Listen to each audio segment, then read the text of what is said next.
to do additional projects, one of which is a landscaping project down the 347. It'll go from Honeycutt Road to the north entries of town.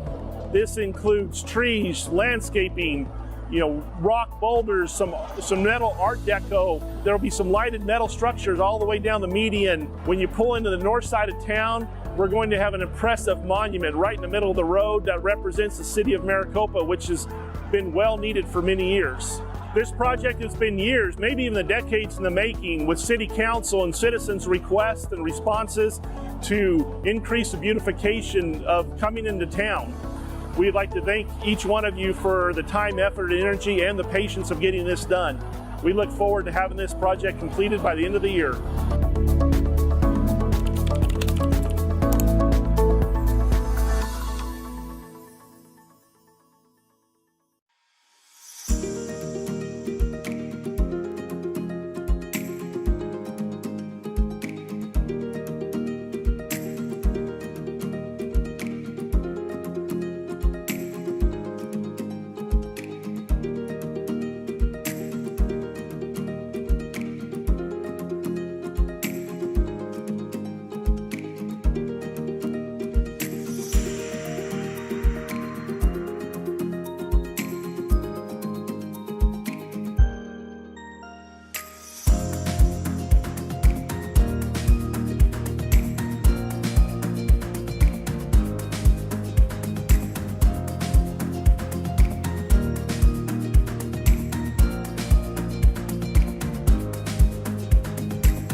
Hi, good morning. This is Mayor Christian Price and Councilman Rich Vitiello.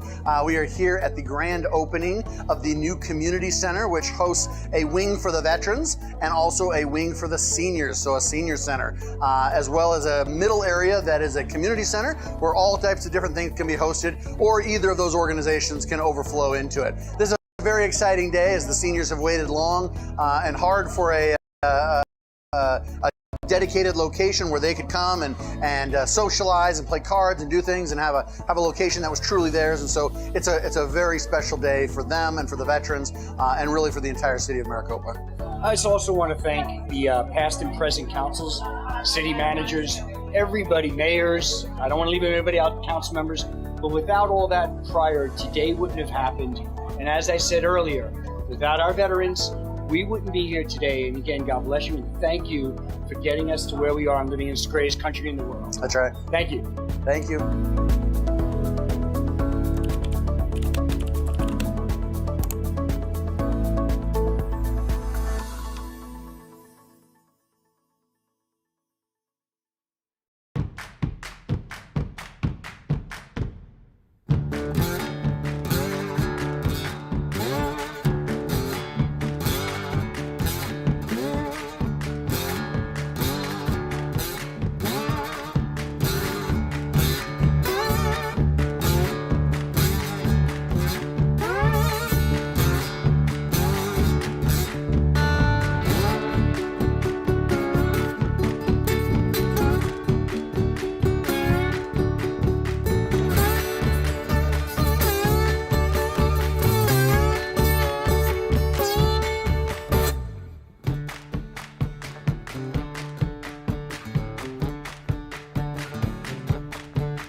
Hi everybody, Luis Vila, Communications Coordinator for the City of Maricopa. I'm reporting right inside the brand new Sprouts grocery store with the Senior Project Superintendent, Mike Kelly from AR Mays, who's been working on developing and constructing this very grocery store coming to our community in the very near future. Hi Mike, how you doing? Good, thanks.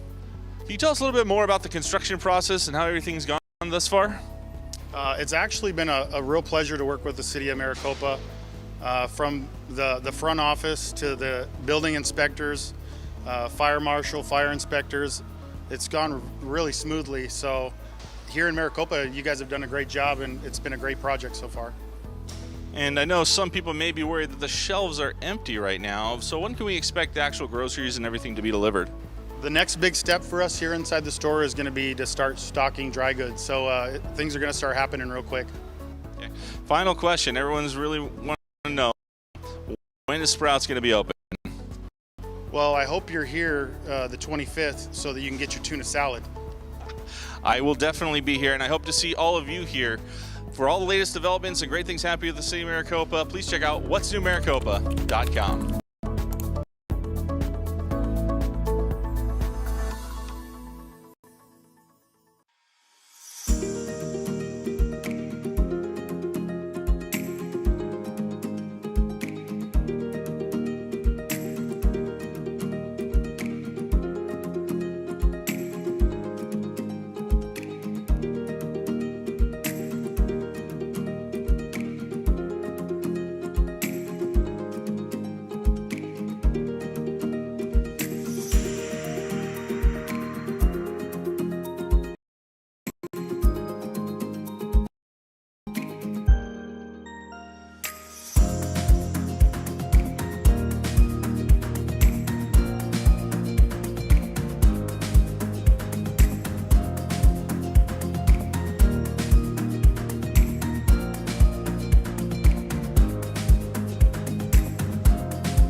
Last week, the City of Maricopa came together for the largest community cleanup campaign in the city's history.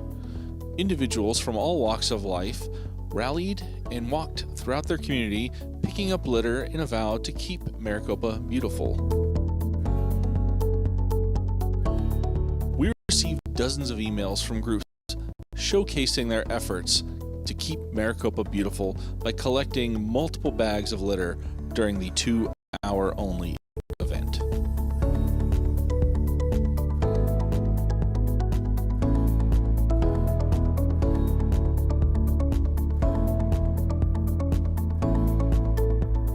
To learn more about the next community cleanup event, please visit keepmaricopabeautiful.com.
Go ahead and call this meeting of the Planning and Zoning Commission on December 13th to order. Invocation will be by Commissioner Irving, Pledge of Allegiance by Commissioner Sharp. Please stand.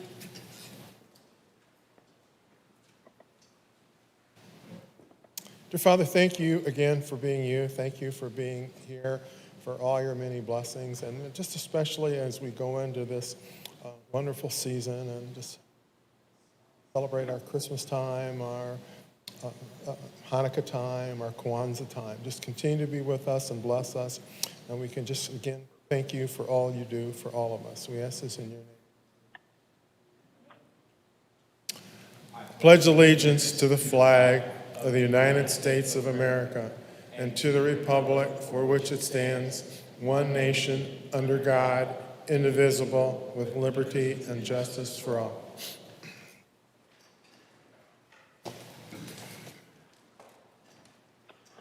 Thank you. Roll call, please. Commissioner LaFall? Commissioner Yocum? Here. Vice Chair Sharp? Here. Chair Huggins? Here. Commissioner Irving? Here. Commissioner Frank? Here. Commissioner Robertson? Madam Chair, we have a quorum. Thank you. All right. Next item, call to the public. If you wish to speak, please complete a speaker card and submit it to the chairman prior to the start of the meeting. These procedures to follow if you address the commission are: commission requests that you express your ideas in 5 minutes or less and refrain from any personal attacks or derogatory statements about any city employee, fellow citizen, or anyone else, whether in attendance or not. The chairman will limit discussion whether she deems such action appropriate to the proper conduct of the meeting. If you have anything to say, please come forward and state your name and address. All right, seeing none, we'll close the hearing. Call the public, sorry. Next item, minutes. I haven't seen any minutes, so I think we're gonna have to table this till the next meeting. All right. All right, guys, ready or not, here we go. DRP 5.1, DRP 21-22, a request by Gabriel Laurent Architects on behalf of the City of Maricopa are requesting review and approval of site plan, landscape, photometric, and elevation plans for a new public safety facility located on the northwest corner of Wilson Avenue and Garvey Avenue. Discussion and action. Good evening, Madam Chair, members of the Commission. Thank you very much. Happy here this evening to be here to present to you the new public safety facility that we're currently working on in the city here. More specifically, it's a request by Gabor Laurent Architects on behalf of the City of Maricopa, requesting review and approval of site plan, landscape plans this evening, photometrics, elevation plans, for a new public safety facility, as I had indicated. We are in the development review portion of this process, and we'll just move right on into a little bit of the site info. Roughly 6 acres in size. It's existing, currently it's vacant. As we stated, it's going to be a public safety facility. It's indicated as commercial on the general plan land use with the general rural existing zoning. And we're posing simply a building height of about 30 feet. To get a little bit more specific there, as you can see, we're right there on the corner, northwest corner of West Garvey Avenue and Wilson Avenue, indicated by the yellow star on the site. It's directly across the street from the Maricopa Stanfield Justice Court. And what I wanted to do for y'all this evening is just give you kind of a brief overview of it and let you know that we also have the CIP project managers from the city, as well as the architect with us this evening that can go into a little bit more detail in the development of the site and the reasoning behind that, if you so desire. But just taking you to the site plan, and I'm going to give you an overall view of this, and we're going to start up to the north there, just right underneath the site plan. And what you'll see there, just south of Madison Avenue, that is the employee parking for the facility. If we move, taking that as like the 12 o'clock position, we're going to kind of move in a clockwise position. We're going to move right around to public parking near the front.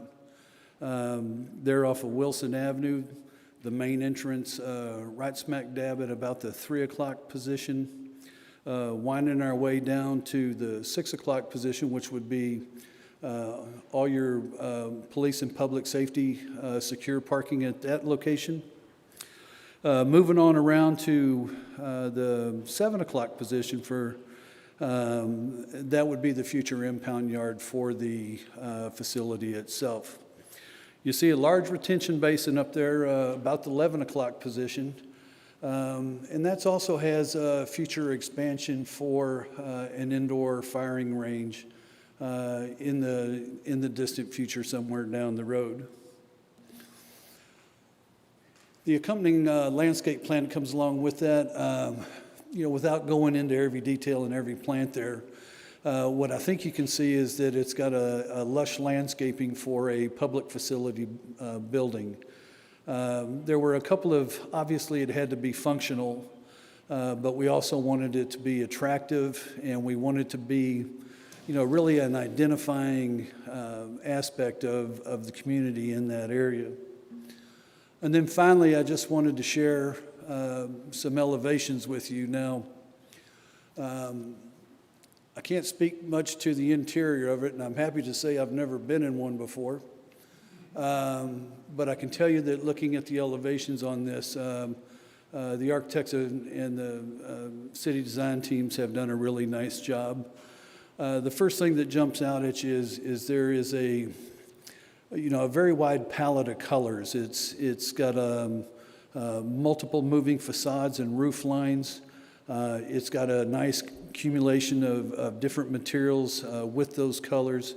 And for a building of this size, it really does, just present a very aesthetic, nice-looking building for the community and the residential neighborhood itself.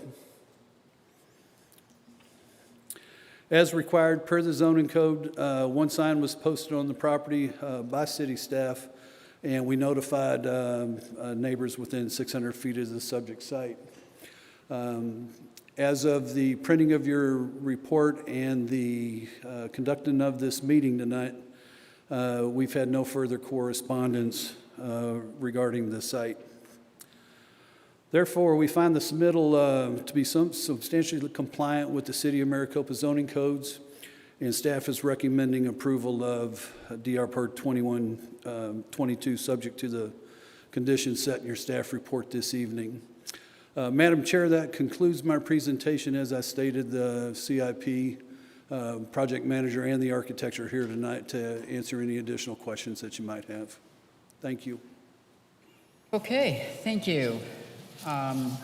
Commissioners, questions, comments? I will start with our internet. Mr. Commissioner Yoakum, anything? Just a couple comments.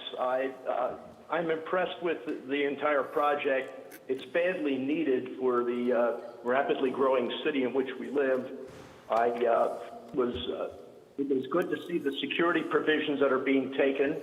Also, I'd like to see the future gun range once it's built, and it looks like we have adequate parking, so I think it's a very impressive presentation. Okay, thank you. Commissioner Frank. I think it's going to be a great asset for the city. Looks like a nice design, so I really don't have any comments on it. Thank you. Commissioner Irving. No comments. Sure. I don't have any comments at this time. And neither do I. Great job, guys. Kudos to the architect. I move approval. Second it. Have a motion and a second. Any other comments? All those in favor? Aye. Aye. Aye. Opposed? All right. Thank you very much. Thank you. Have a good evening. One comment. Is it done yet? Bad. All right. Next item, 5.2, ZON 21-07, public hearing, a request by Lincoln Avenue Capital LLC for rezoning of 15 acres for general business CB2 to general mixed use MUG for a proposed multifamily development and future commercial development. The site is generally located on the southeast corner of Honeycutt Road and Continental Road. Discussion and action. And I think what we'll do is have presentation first, and then I'll open it up, and hopefully any questions that anybody might have might be addressed through your presentation. Sounds good, Madam Chair, Commissioners. I'll go with the presentation first. As mentioned, just a quick note that this is recognized as previously ZON 2104. Okay. This is also as part of ZON 2107, which is reference to the ZON 2104 case that was previously presented by the Commission to the Commission on November 8th of this year. As mentioned, Madam Chair and Commissioners, this is a request by Lincoln Avenue Capital for a rezone request of 15 acres from general business CB2 to general mixed use MUG, which was previously presented at the November 8th meeting as a 12-acre site, and now it's increased to a 15-acre site from feedback from the Commissioners at the last meeting. So, again, as mentioned, this is what you originally saw back in November, which is a 12-acre site for a proposal of single development use for multifamily. And what you have now with the change in feedback from the commissioners is the notion here of increasing the zone area request from 12 acres to 15 acres to give good intention of showing that it's not just a mixed-use general for a single development use, but also illustrates that there's a mixed-use component for a future commercial development that could occur just east of the facility of the development as well. As it relates to the entitlement process, this project is at step number 2, which is a rezone request. Further in the presentation, the general plan is acknowledged as a mixed use per the voter-approved general plan of the city. And again, that's already been somewhat acknowledged as meeting adherence to, and they're here to submit that rezone request upon the general plan request itself. After this rezoning request, there is an item after this one for the actual site plan review. We call it the development review permit. As mentioned, the existing zoning is CB2, which is a legacy designation from Pinal County. And the proposal is a mixed-use general, which is intended for multifamily developments and other non-residential uses. Disregard that third bullet item that got left on there from a previous project. So this is solely just a proposed mixed-use general rezoning from CB2 commercial. Some information on the project, again, is 15 acres. It includes multiple properties. There's no current site address at this point. The existing zoning, again, is that Pinal County legacy zoning of CB2 with a proposed rezoning to mixed-use general. And then on your staff report, page 2, you'll see a more analysis of the surrounding land uses existing today. As it relates to the general plan calls out this area as mixed use, which is intended to foster creative design of developments that adhere to desired combined commercial, office, and residential components. This proposed rezoning does meet several goals and objectives of the general plan, which in your staff report, again, in the analysis section, you'll see how the applicant has justified of adhering to the voter-approved general plan. But such goals includes encouraging mixed-use developments, partnering with developers to identify innovative strategies to provide housing diversity for all ages of income levels in the city, and ensuring the developments of a diverse housing stock in both dwelling unit type and density. Over the past 2 years, we have seen a mixture of not just stacked housing, but also single-family, single-story housing. So adding the complement of higher density housing or more stacked housing, we're getting a good diversity mix of not just a single type of multifamily, but a mixture of multifamily mix. Excuse me. As it relates to the housing plan goal, and this is something that we've mentioned in previous meetings with previous multifamily projects, the city has identified a need of other housing options in the city based off the housing needs assessment about 3 years ago and the housing plan goal of the city also 3 years ago, that we're probably need about 25% of the city's current housing inventory. The current housing inventory of single-family residential in Maricopa is about 24,000 and counting. So currently the city has entitled, over the past 2 years or so, we've entitled about 2,100 units to date of multifamily. So we're about, just to give you a barometer where that's at, we're about 9% of that 25% goal of achieving a proper balance of housing diversity, which again, this rezoning request will meet that need of getting to that goal that we've set ourselves 3-4 years ago. The applicant has followed requirements that set forth in the city zoning code for public hearing. Advertisement of public hearing meetings was published in both the Maricopa Monitor and Casa Grande Dispatch.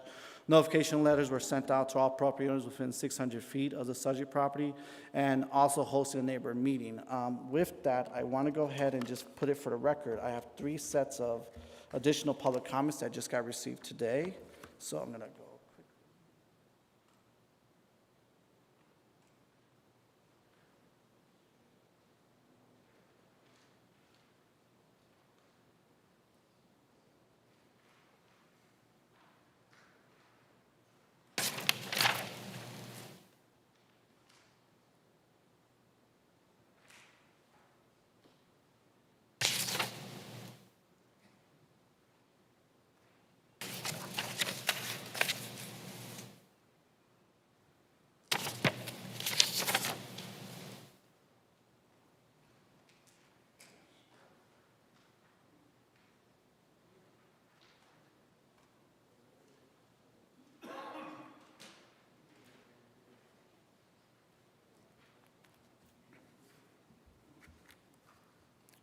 Madam Chair, I can give you a minute if you guys want to read those.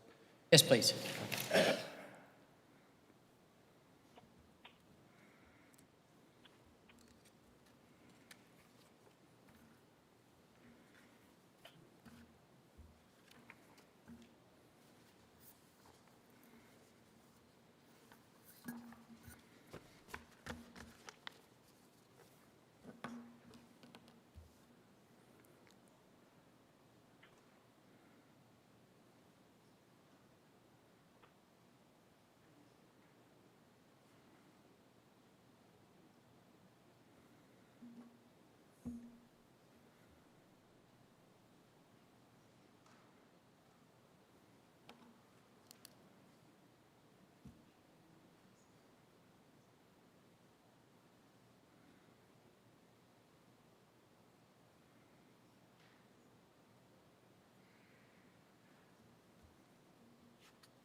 Madam Chair, can I continue?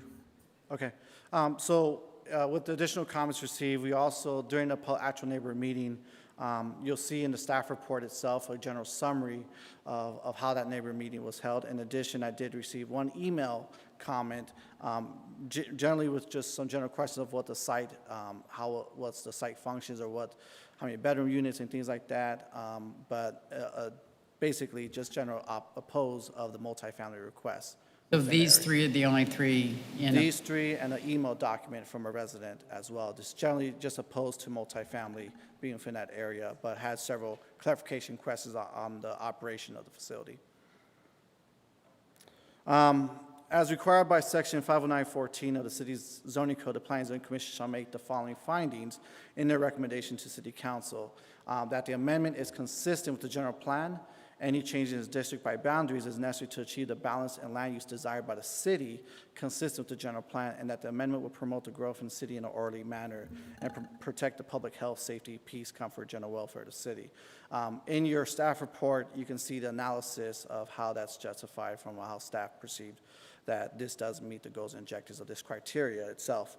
Also, just to make mention from the last P&Z Commission meeting in regards to the Seven Ranches land use study, how there was clarified, just point of clarification, that land use study that the city did earlier this year was a study itself. It wasn't intended to be an adopted document or a document to be utilized as adherence to.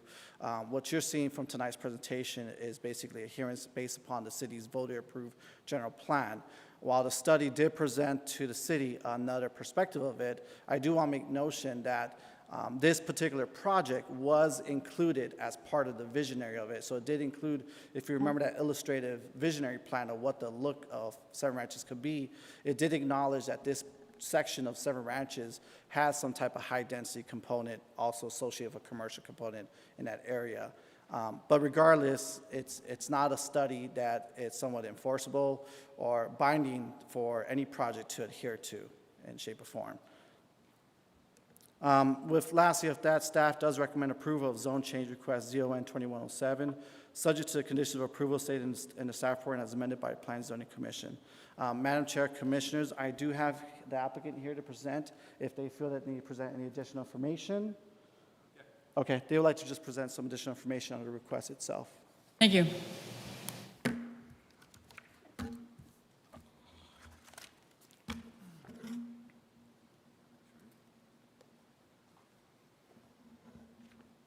Good evening, Madam Chair and Commissioners. My name is Ben Taylor with Lincoln Avenue Capital, and I'm here to give a quick presentation on the proposed rezoning before us here today. State your address, please, for the records.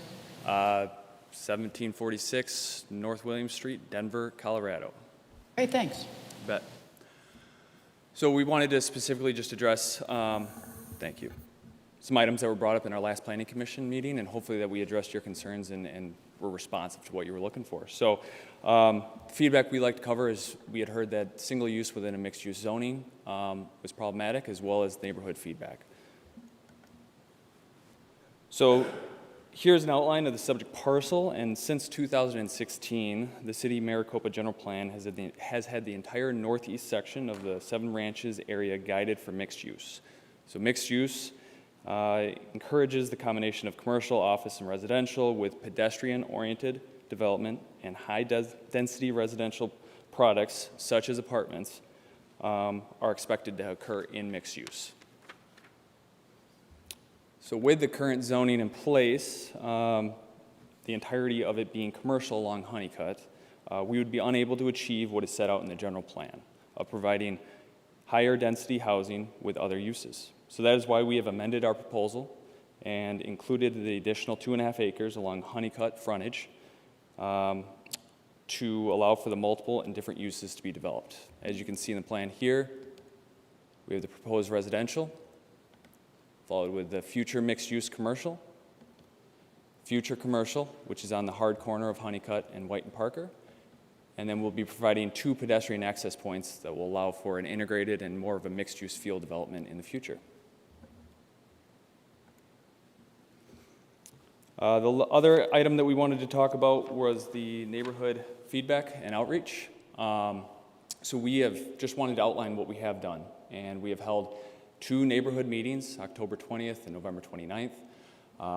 We had sent out mailers to every landowner within 600 feet of the entire area, and at those 2 meetings, we collectively had 9 different individuals show up at those meetings, long discussions, and showed them everything we were doing. So we had done postings on the site as well as publications in the local newspaper.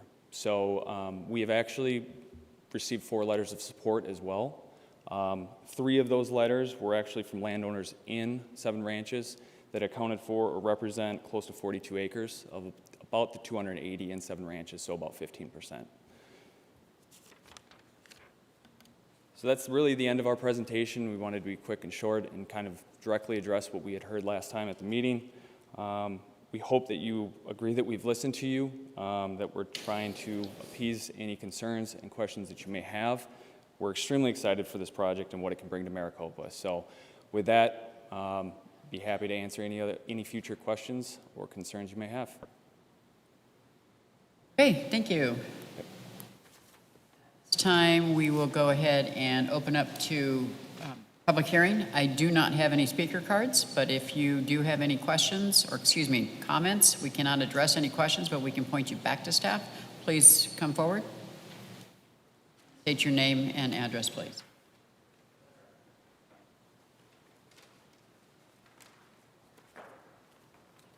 Hello, Mike Lansky, 19741 North McNeil Court in Maricopa.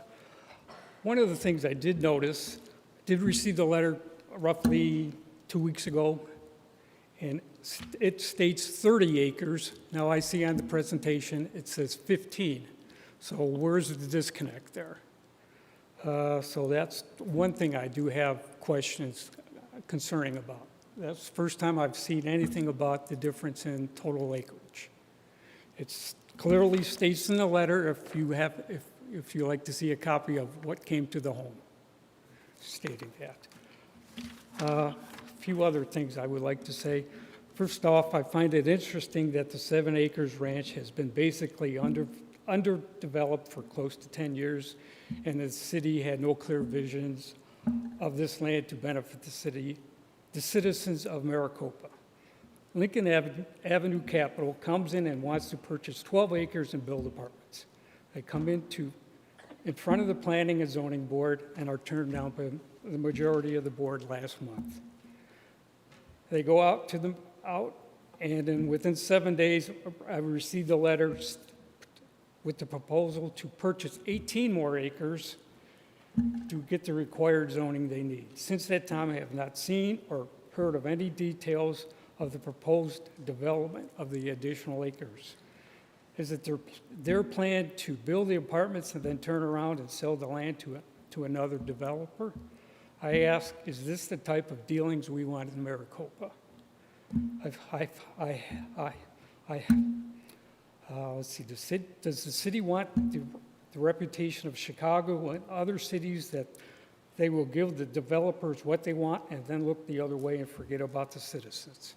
Remember, we vote you into the office and we can easily vote you out. I applaud the board members who said no to this last month and hope they have the courage to do it again. I also hope the other board members who said yes will reconsider and say no to this vote tonight. Thank you.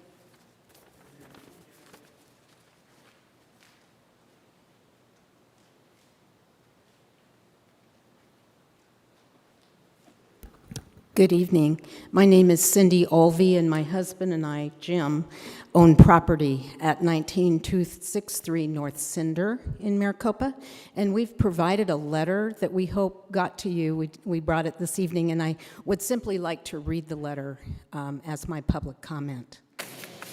Dear Commissioners, we are property owners in 7 ranches. We've attended 3 community meetings regarding the proposed changes for 7 ranches and have expressed serious concerns about the high-density housing proposed for the 7 ranch area. We are especially concerned about the 3-story apartment complex proposed in Agenda Item ZON 2107 and DRP 2113-2. These projects propose 9 3-story apartment buildings targeted for low-income housing. When we were looking for property in the area a number of years ago, we carefully selected our property for the zoning currently in place and the ranchette-type lifestyle it offers. Building the proposed apartments will substantially increase the volume of traffic in the local area. We're extremely concerned about the rapid growth of Maricopa as a bedroom community, which has placed a strain on roads in and out of Maricopa. Traffic accidents seem to occur daily. We recognize that the city is interested in the tax revenue offered by increased population, but without the infrastructure and industry to support this rapid population increase, the safety and quality of life offered to property owners suffers. We've been told that building housing in this area will increase our property values.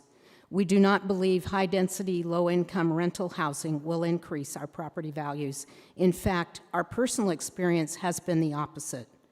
Building 3-story apartments near a home we had purchased in the past, for example, caused our property value to stagnate and placed a strain on schools. Another example was our first home, which was a townhouse. Within a short time, many of the homes became Section 8 low-income rentals, which dramatically decreased home values. We sold that home for half the purchased price. In summary, we're concerned about the negative impact on the quality of life for property owners in 7 ranches. Increase in traffic on an already strained infrastructure, rental properties that attract a more transient population of residents, as well as the change in zoning that creates a community substantially different from the community we purchased into. We urge you to deny these requests, and we thank you very much for your consideration. Thank you.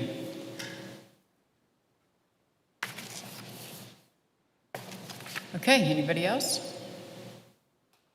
Seeing none, we'll close the public hearing. All right, commissioners, let's go ahead and start out on the internet. Commissioner Yocum. Just 2 comments. The housing diversity element in the general plan is being met with this project. And also, my primary concern last time we looked at this was the fact that there was no mixed use being shown. It was strictly housing. With the addition of, I think it's 2.5 acres that is going to be dedicated to commercial, I think that issue has been addressed. Okay, thank you. Commissioner Sharp. Thank you, Madam Chair. I have just a couple of thoughts. I want to be cognizant of the fact that there are folks that live in this community of 7 ranches, and they have their concerns. I think when I reviewed the last meeting on November 8th, as Commissioner Yocum just mentioned, my biggest concern was the fact that we were trying to shoehorn multi-use, high-density into this particular mixed-use development. That's not its intent. And so now that they've introduced a commercial component, that intent is met. And as much as I don't particularly care for this type of development, I feel like our hands are kind of tied. Because as they've gone through and as staff has presented, they've met their criteria, and property rights are property rights. So that's pretty much the only comment that I had. It is what it is. Thanks. Thank you. Commissioner Irving. Yeah, I voted against it, and my concerns were that didn't we vet it? Well, clearly you have. Regardless of what the comments are, and I take those seriously, that's been met. The other issue you've met, but one of the things I guess I want to point out that I'm pleased about is you talk about, because one of the concerns we all have, I do especially, is quality of life. And I see you mention that you're talking about having outdoor lawn games, eating locations, dog parks, ball courts, dog runs. And that's sort of what I was looking at. So I really, really am pleased that the 7 ranches will truly meet mixed. So there will be recreational places, especially for seniors, to do some of those things.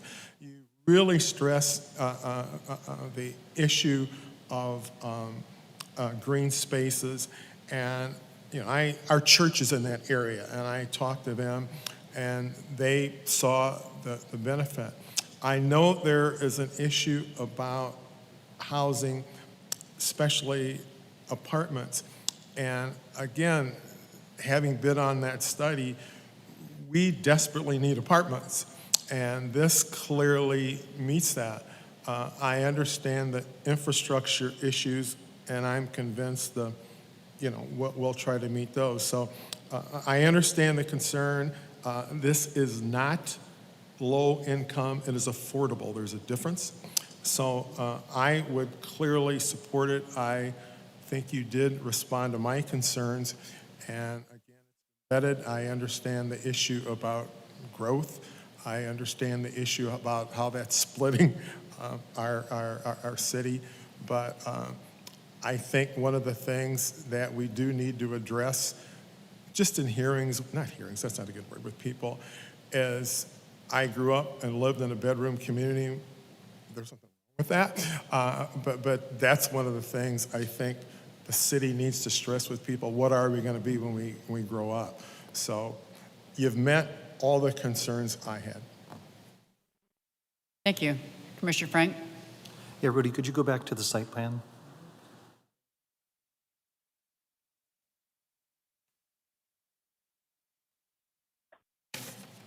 Commissioner Frank, which slide was it? Just the Site plan. site plan. Got it. Commission, media team, could we go back to the applicant's presentation on this item? Or to throw you a curveball? You're fine. Yeah, that one. There you go. So just a point of clarification, the additional acreage, there's no commitment to build that any one way or the other at this point. Is that correct? So, I mean, from the staff's perspective, what's being presented tonight is the multifamily component. The remaining three approximate acres has not been submitted for an actual development review permit to date, but Just the zoning. Just it gives you an idea of what that will be look conceptually at best. Right, okay. So it's just, yeah, it's like just, I don't know, it's just kind of my concern a little bit that it's a kind of thinly veiled attempt to meet our requirements. While it meets the intent, and it meets the letter of the law here, I guess. But, so. Right. Not going to be able to go back and zone for anything else. Okay, maybe it's mixed, it's going to be mixed use. Correct. This is a request for mixed use, so Right. the mixed use component, the residential, while this will be the component of the commercial portion of it. So is that, is that dedicated to be commercial? There's no, it couldn't just be, it's mixed use, so it could be more apartments. Then they would not have the commercial in there, Okay. which was exactly why we rejected the turned it last down in the time, first because there place. was no So commercial. it has to be commercial. Correct. Yes. Okay. Or light industrial, right? Yes. It has to be some other can't component. be other than residential. residential. I just didn't want anything to be. No, like it can't be switch- residential. Switch horses on us here. No, because that whole other gray section will be residential, so they have to have something in there in the Right. way of To make it commercial or mixed, industrial. Okay. All right, well, that meets my concern then. And then Rudy, you presented some numbers there about the ratio of residential housing to multifamily. You went through those kind of quick. Would you mind? Sure. That's the first time I've seen that kind of. No. Staff presentation, please, media. And Commissioner, while he's pulling that up, this is something that I really wanted Rudy to focus on, is that bigger picture. How does this particular project fit into the grand scheme of our housing mix, whether it's single family or higher density, so that, you know, the general public could have a greater understanding on, okay, this represents X number of units, and we're targeting 25%. We're only at 9. So this is not going to be the last high-density multifamily development that the city is going to have. And we've got a lot of acreage, we've got a lot of dirt, so it's kind of got to go somewhere. Right. And I appreciate that. And like I said, just kind of went through this really quick. So I was like, I just wanted just to make read the sure numbers. we hit this. This goes along the same lines of what we were asking before when we were doing all the rezoning and jacking things around. We wanted to know what the numbers really were. This component's now going to always be there available for us as well. So we're always going to know these numbers as well. Michael asked that question, and that's why it's in this presentation. So the next presentation that we get will have the same type of information so that we know where we're going to stand. So, but go ahead, Rudy, if you can, just elaborate. No, if anything, I'll just reiterate again. So, you know, the city, with the housing needs assessment, the housing plan that we did about 3-4+ years ago, from that study, we identified that there's a need of about 25% of the city's total housing stock. So right now, the housing stock of the city is about 24,000 single-family dwelling units and climbing itself. You know, it's interesting that we haven't seen the multifamily component come earlier, but price point was still very low, but now it's seen that there is a need for multifamily because price has gone up in terms of value of homes and cost of living. Of that 24,000 or so housing stock, we've already approved about 2,100 of multifamily developments in the city. That goes from our first one of Oasis at the Wells, the bungalows on Bolins, Rev at Porter, Copa Flats. So we're getting there with just a recent inventory.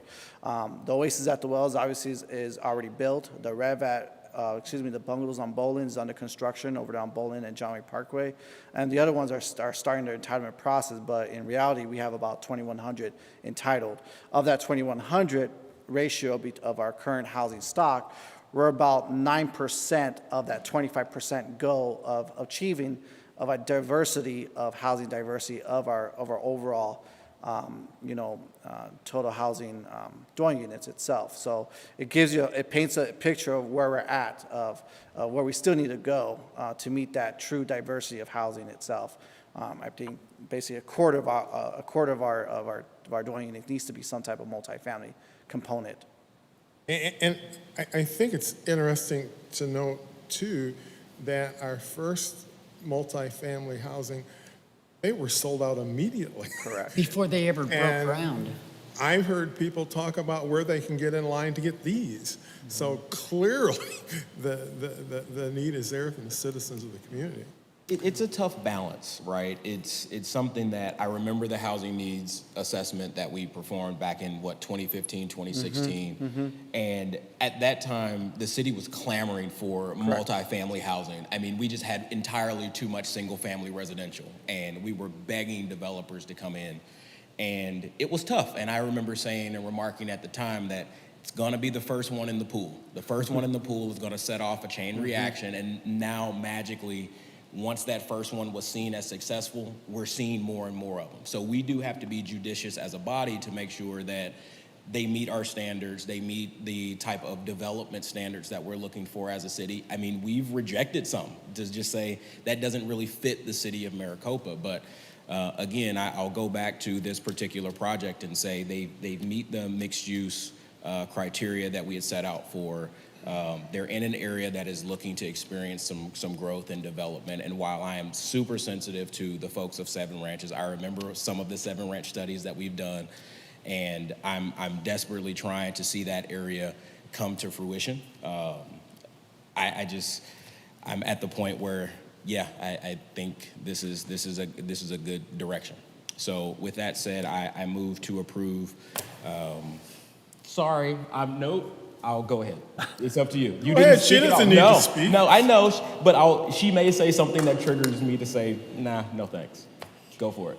Well, I just want to kind of bring everything back around and go into a full circle. If you could bring up the slide that shows the big site plan for the general surrounding areas as well. I just kind of wanted to address some of the comments made by the people who were speaking and the letters that we received, just so that they understand that, actually not on this one, on the staff's presentation. Oh, I'm sorry, go back, thank you.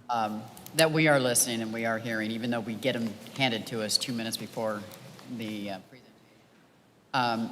One of the things, and it's in our staff report and in our paperwork, and maybe sometimes homeowners don't go out and get this information. And just so that you guys know, it is available to you as well on the website. But I wanted everybody to see that north of this, it's zoned for single family. That's the homestead community. To the east, yes, it's vacant and it's a general rural and it's planned conceptually for some sort of commercial. To the south, again, that's going to be zoned as single family. And then to the west, that is a general commercial, which is still vacant right now. So the mixed use is there. And to Rudy's point, with the previous information provided, we're at about 9%, less than 10% of the number of units that we need in the way of multifamily. But as we continue to approve the single family homes, that number continues to go up as well. So we have to look at this balance so that we can continue to offer our homeowners the ability to have a reasonably priced location.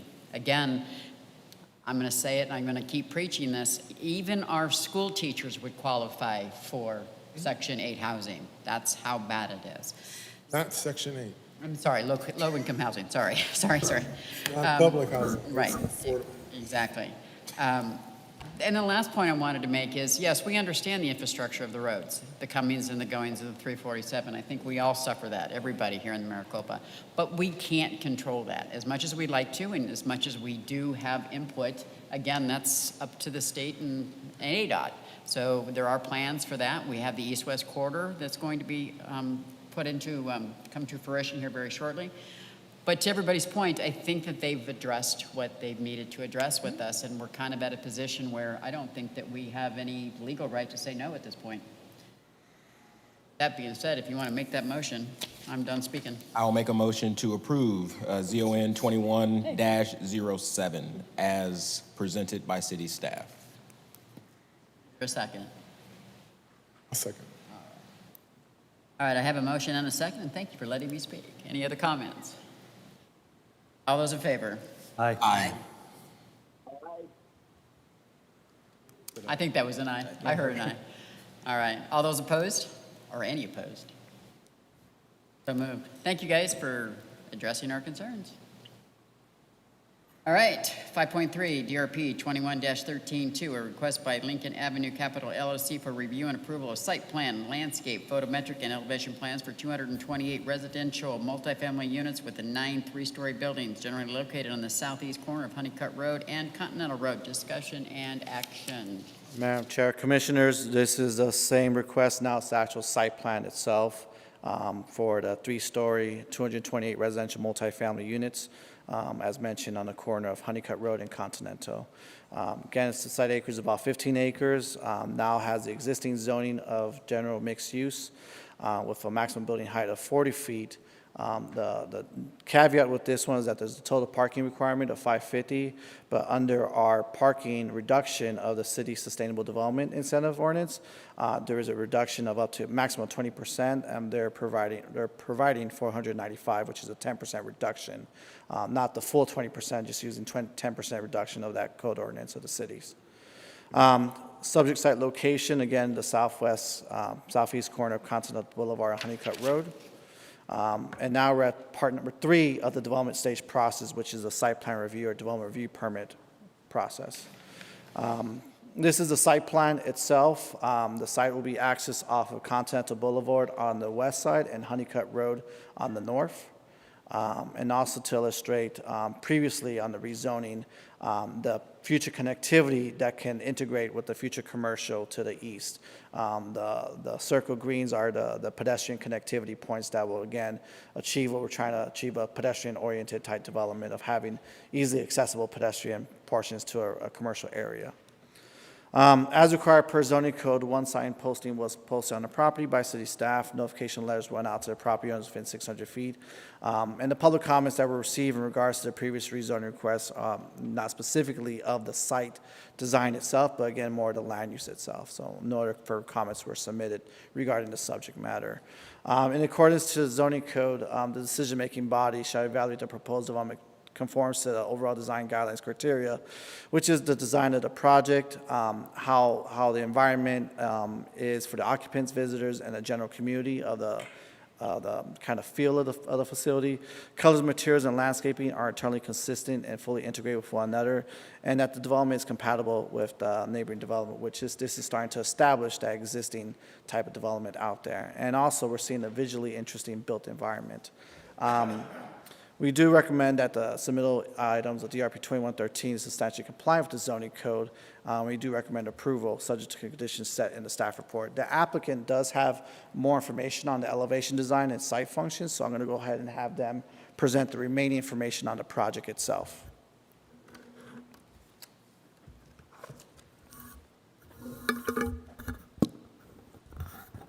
Thank you. Good evening, and thank you again, Madam Chair and Commissioners. My name is Ben Taylor. I reside at 1746 North William Street, Denver, Colorado, and I'm here today with Lincoln Avenue Capital to kind of go through a little more detail on the DRP that has been submitted for review. So the items we'd like to discuss today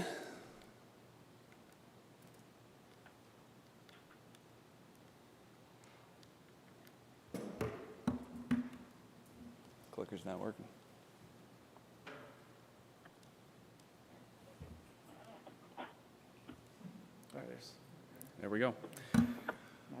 Yeah, briefly go through the site plan overview. Rudy touched on a few of the items. The community amenities that will be available to all the residents of the property.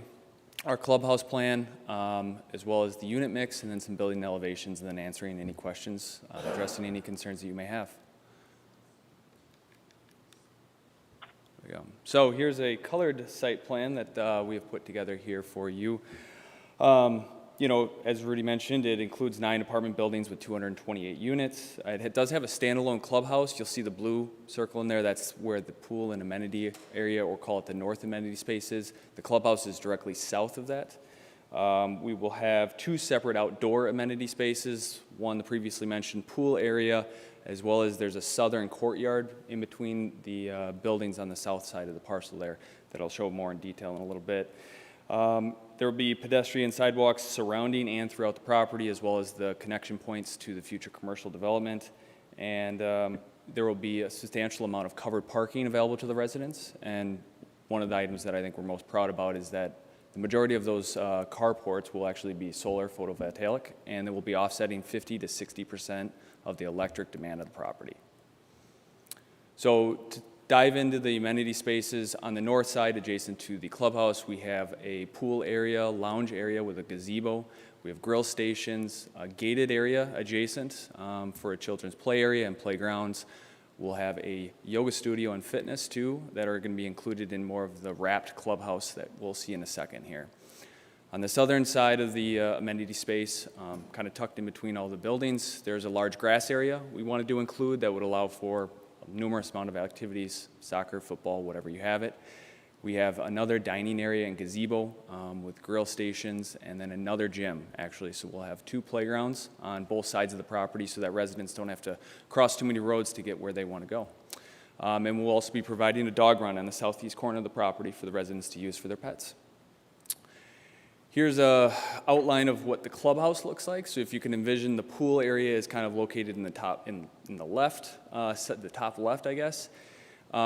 Moving from bottom left and over, we're starting with the mailroom and package room. We found that package rooms are actually very convenient nowadays with the number of Amazon packages I'm sure everyone else gets. We move then onto the office area where we'll have leasing, workspace, several offices for the on-site staff and management that'll be there.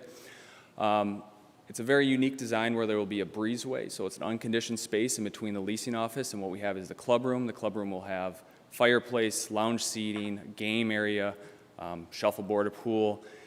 Then it will be adjacent to a cafe, which will have a full-service kitchen that's connected to the outdoor space. So it's a great area for residents to have gatherings, birthday parties, whatever you may like to have in that general area.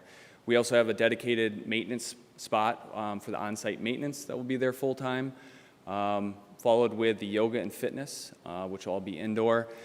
And then we'll have the bathrooms for the pool facilities, as well as a laundry, common area laundry room. So onto our unit mix. This is really going to be geared toward families, working families.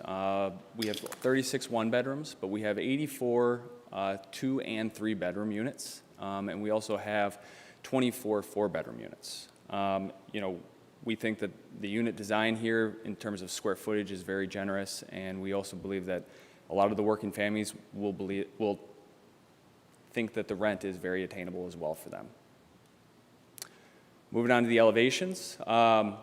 These, we worked hand in hand with city staff to kind of make sure that we bring more of a modern element to what you may think of as standard apartments that we see here in Arizona, where they're all stucco, one color, very bland. We've tried to create a lot of differentials in the roof line. We've included different types of stucco that are going to be, you know, vertical boards or horizontal, and introduce elements that make it look very a little more modern and unique and appealing to the eye. So that's it on the elevations, and I think that brings us to questions. So I'm happy to answer anything you may have, and we're really excited about this one. Alrighty, thank you. Let's go ahead and start out on the internet. Commissioner Yoakum. Okay, several comments. I think this project does comply with the spirit of the general plan and our housing study. It has a diverse development pattern, which will provide greater housing mix and variety. On the parking issue, we discussed that at our last meeting, and we have to consider it adequate because of the use of the development incentive plan that's involved. Also, on open space, I agree with the comments made by Commissioner Irving as far as the efforts that the developer has made in play areas, a dog run, bike paths, and so forth and so on. And also addressing the open space issue, I know that they want to reduce the size of the, I guess we'll call it porches or patios, from 120 foot to 60 square feet. And in compensating for it is the enlarged effort for other other land uses that I just talked about with the play areas and locations and so forth. They're my 4 comments. Okay, thank you. We'll start at this time. Commissioner Frank. I don't have any comments. Commissioner Irving.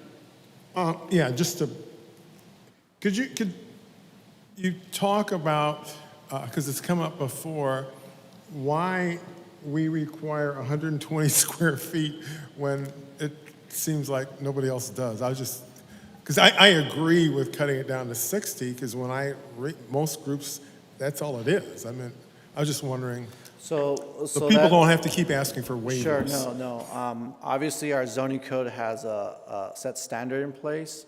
However, we are realizing that that's probably not the typical norm what we're seeing from even recent development patterns of multifamily. So that's probably a notion that we probably consider investigating, how we could find ways of what is a standard practice out there with common multifamily developments. Yeah, I just think it's a good idea because it's something we're hit with. Like the comment was made, where you keep giving the developers whatever they want. But I think if the developers are right and we're out of step, then we need to get in, so it doesn't look like we'll give them whatever they. And the biggest notion now that we're learning, even with COVID situation of stay at home in place, there still has to have some desired need of having some access to open air areas. Yeah, I so agree. having a 60 square feet minimal size is probably what we're seeing the norm out there. As long as every unit has that adequate open space availability, that's all that's the intent there. And then the other comment was, with the parking, I'm glad they stuck with the 20%. It's only off like 10%. Yeah, 10%. Yeah, they're doing Right. It's Well, they're asking for 10.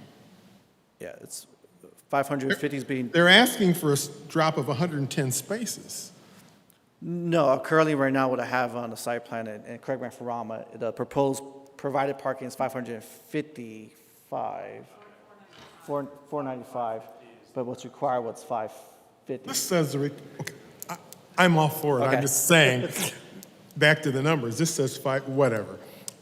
It's not that far off. I think when I counted 2 spaces, which you told us to do, for the 228, we're only off by 12 spaces. So I applaud them for trying to come close, and I think it's more of a trade-off to give us what they've given us for 12 spaces. That was my point. I still at one point, nothing to do with them, think we maybe need to justify the 20% a little more as it relates to what we're giving them the waiver on, but that's for a different discussion altogether, because that has absolutely nothing to do with space. I would like to see it more like they did it, that we'll give you the waiver if you do what they've done here. It just flows better, But otherwise, other than that, it's fine.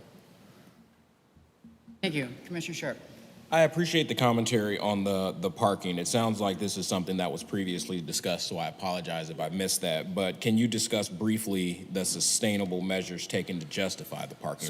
So in our zoning code we adopted 2016, we created a chapter called a Sustainable Incentive Program as a chapter of if X development achieves X amount of development standards of sustainable approaches, one of the incentives is that you could reduce your parking reduction up to 20%. Right, I'm familiar with, I'm just Okay. asking specifically, what did they do on this project to Got it. qualify for that? Got it. One of the biggest thing in there in the narrative that describes, I believe, one was the solar, providing a solar photovoltaic component of on it. the parking. Not exceeding no more than, the 5% of the parking, and I believe there's a couple more that,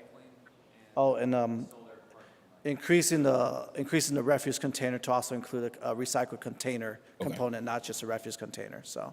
Okay, But so- the biggest aspect is having the solar carports. Yeah, throughout no, the and that's site, huge. so. I actually applaud the applicant for doing that. I think that's the kind of forward thinking that we need on a go forward basis. We live in the Valley of the Sun. It's almost inexcusable that it's not everywhere, frankly. Is this a gated community? I see a lot of landscaping that surrounds the community, but how is it gated or is it block walls? What are we going to do to provide some shading or some screening to the adjoining or adjacent properties? Do you want to speak on this motion? I'm going to have the applicant go ahead and speak on those items. Yeah, so it is going to be a gated community for security purposes and just general safety for the residents. Generally speaking, it'll be on the south side, adjacent to the existing property owners, as well as some of the commercial. Call it the southern half of the property will have about a 6-foot high block fence, and then frontage along Honeycutt as well as Continental will have like a 3-foot kind of apron wall with a 3-foot. I think it's 4 foot and like a 2-foot viewing fence. So more of a view fence style, that way it's yeah. transparent. Exactly. Okay. Yep. Before you step away, I'm not sure. No, that was it. That was all I had. Yep. One of the questions that I was going to ask, or now I will ask, is what type of accessibility to them, for them, to the commercial areas are going to be? Or are they going to have to go around? From my experience, if there's not, they're going to be breaking down walls. In terms of like a pedestrian access to the future commercial? Yeah, so given our design guidelines, we are required to meet 100% ADA accessibility, and so our sidewalks to every community and access point need to be fully accessible. So that's grade slopes, that's curb cuts, that's everything that you should be able to get from a wheelchair from your unit to any amenity on site. Now there are specific units throughout each of the buildings, but every building has fully accessible units in it. That was another one of my questions. So, because I'm not seeing anything about elevators, so your ADA units are not above the first floor then? All 5% are located, 5% of the units is what our requirement is, are going to be located on the first floors. Awesome, because that was one of my questions. So the residents there will be able to, ADA or not, be able to access the commercial areas without having to go around. What about the southern portion? The southern portion of the But site. my concern is the fact that people are going to want to, people don't want to go around anything. Right. When that happens, what happens is vandalism, and I'm trying to find ways to make sure that that doesn't occur. Southern people, like below this, which is, I think, zone. Right. Is there any plans of putting any type, even if it's permanently gated or locked now, is there any plans of putting a gate at that section? Currently, without having zoning in place or knowing what's going to be developed there, if anything ever gets developed there, we could plan for something, but in all likelihood, we're planning to what the existing zoning around us encourages, which is the mixed use now in the northeast corner as well as the commercial to the east. Okay, so I guess I'm thinking too far ahead then. Sorry. I just don't want to see vandalism because I've experienced it. We can't make any type of requirement that if something, I didn't think so. Okay. That's why we have the attorneys here so I can ask those questions. The other thing, I know that you've done the requirements to obtain the reduction in parking for the sustainability. Did you guys give any thought? I mean, I know that part of that sustainability is the solar on the carporting, but what about in the common areas? Is there any type of solar lighting? Is it all on a grid? So there will be solar. So the parking lights, that was one of the criteria that we got approved, is the parking lights will have a solar component to them as well. Talking about in between the buildings. In between the buildings, I'd have to look back at the plans and review. Just generally, our whole site will be master metered, and so all electric, whether it's common area or residential, is going to be covered by ownership, and then that is offset by the solar production of the entire site. The reason for my questions and asking that question is for power failure. With the fact that these are 3-story buildings and the fact that they're as close as they are, if I'm living in the middle of this, the parking structures are the ones that illuminate when the power goes out at 10 o'clock at night because of a monsoon storm. How do I get out? What am I going to see? Talking about emergency lighting? Yeah. Is there any type of not in the buildings, but in the landscaping areas? Is there any type of emergency we lighting? will have site lighting throughout the property as well. And yes, we will have landscape or lighting along the sidewalks. And then we also place wall packs on each of the buildings we have to meet a minimum photometric throughout the property as well. What about when the power goes out? I think we don't have a generator on site, but same question we could pose to single family rental as well, or single family homes. When the power goes out, the power goes out. I understand what you're saying about single family homes. The homeowners own that. You guys are the owners of these 9 buildings that are 3 stories tall. How do the homeowners get out safely and be able to see when the lights go out?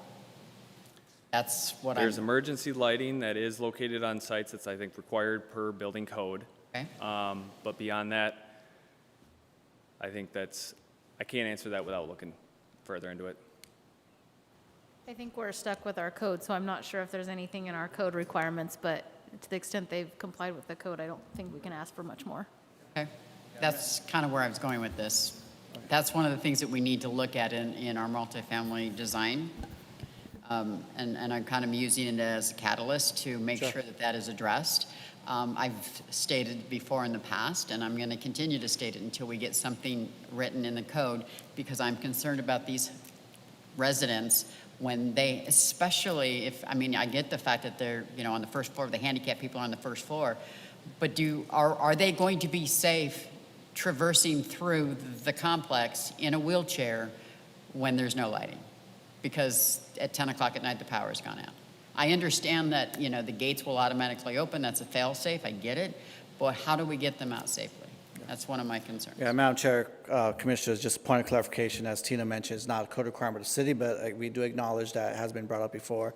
Something we have investigated initially, we just haven't seen how it's been a standard practice. If Madam Chair, if you see anything out there that we can maybe look into as a code comparison, then we definitely look into that. But doesn't mean we could also be pioneers on this too as well, but we could look further into it as part of our code update. I don't think that there is any precedences out there, or I don't think that anybody's made it part of their codes, but that, like you just said, doesn't mean that we can't make that our code.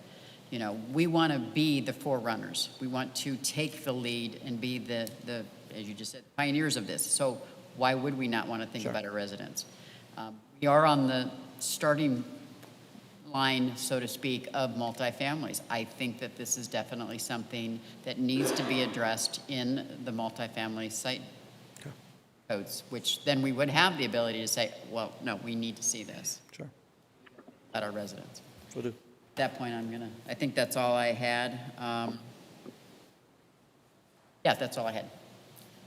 Okay, this is up for action as well, Commissioners?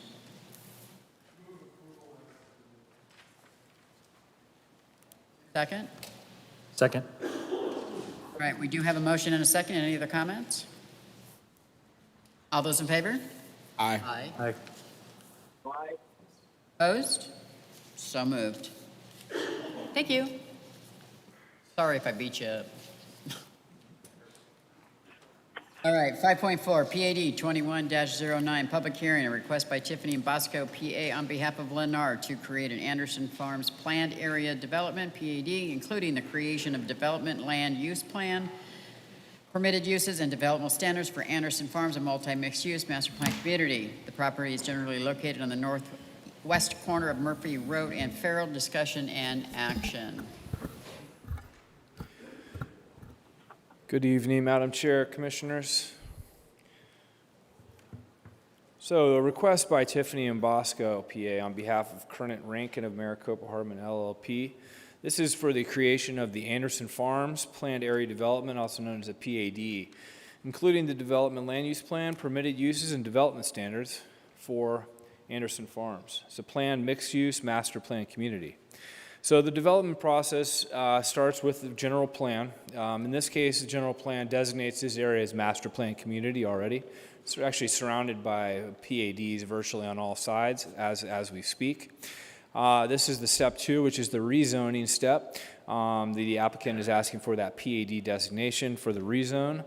And then the step 3 will be the preliminary plat, followed by the final plat. The site itself is about 566 plus or minus acres. The existing zoning right now is general rural mainly, with a proposed zoning of PAD. General plan land use is currently master plan community, MPC. Site location, as you can see, is northeast corner of Farrell Road and Hartman Road. Pretty large size, 566 acre area. The public comment period was met by the applicant as set forth in our city zoning code for public hearing, section 18.140.060. So the advertisement was made for the public hearing in the Maricopa Monitor and Casa Grande Dispatch. The notification letters were sent out to all property owners within 600 feet of the subject property, and a meeting sign advertising the public hearing meeting was posted on the property. At the time that the report was written, staff has no formal comments regarding this request. The meeting and neighborhood meeting minutes can be found on page 6 of Exhibit H. So with that said, staff will recommend approval of PAD case number PAD 21-09, subject to the conditions of approval stated in the staff report and is amended by the Planning and Zoning Commission. The applicant is here today and would like to give you guys more information about the PAD zoning request and answer any questions you guys may have at this time.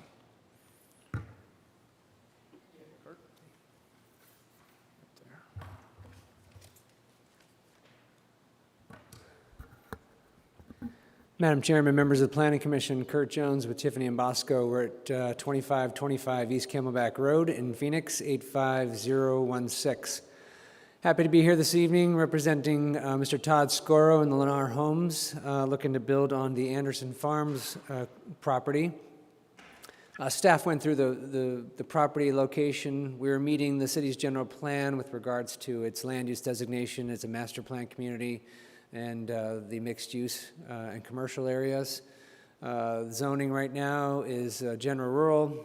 There is a brown part up there that's RS5. Lennar is already platting that and developing that parcel with similar development standards, and then this part of that area will become a part of the overall Lennar community that they're building as part of this proposed PAD. The land plan that has been devised for this property has kind of taken a linear approach to dividing the property into the minimum 3 lot size requirements for the residential community. You can see those phases that are not a part of right now because they're being currently platted. The actual Anderson Farms parcel down at the south central along Farrell is not a part at this point. They're going to keep that operations there, and Lennar and the Andersons are going to get together and see how they can incorporate that sometime in the future. There are 2 mixed-use areas at the northwest corner and the southwest corner. Allows for potential commercial support service uses, also allows for potential high-density residential and medium-density residential as part of the mixed-use component in the zoning. Lennar has submitted their housing plans and their elevations and their floor plans. They're excited to build here in Maricopa on Anderson Farms. Many of the PADs I brought forward are pretty much following the city's residential design guidelines. Lennar has their concept as part of this PAD.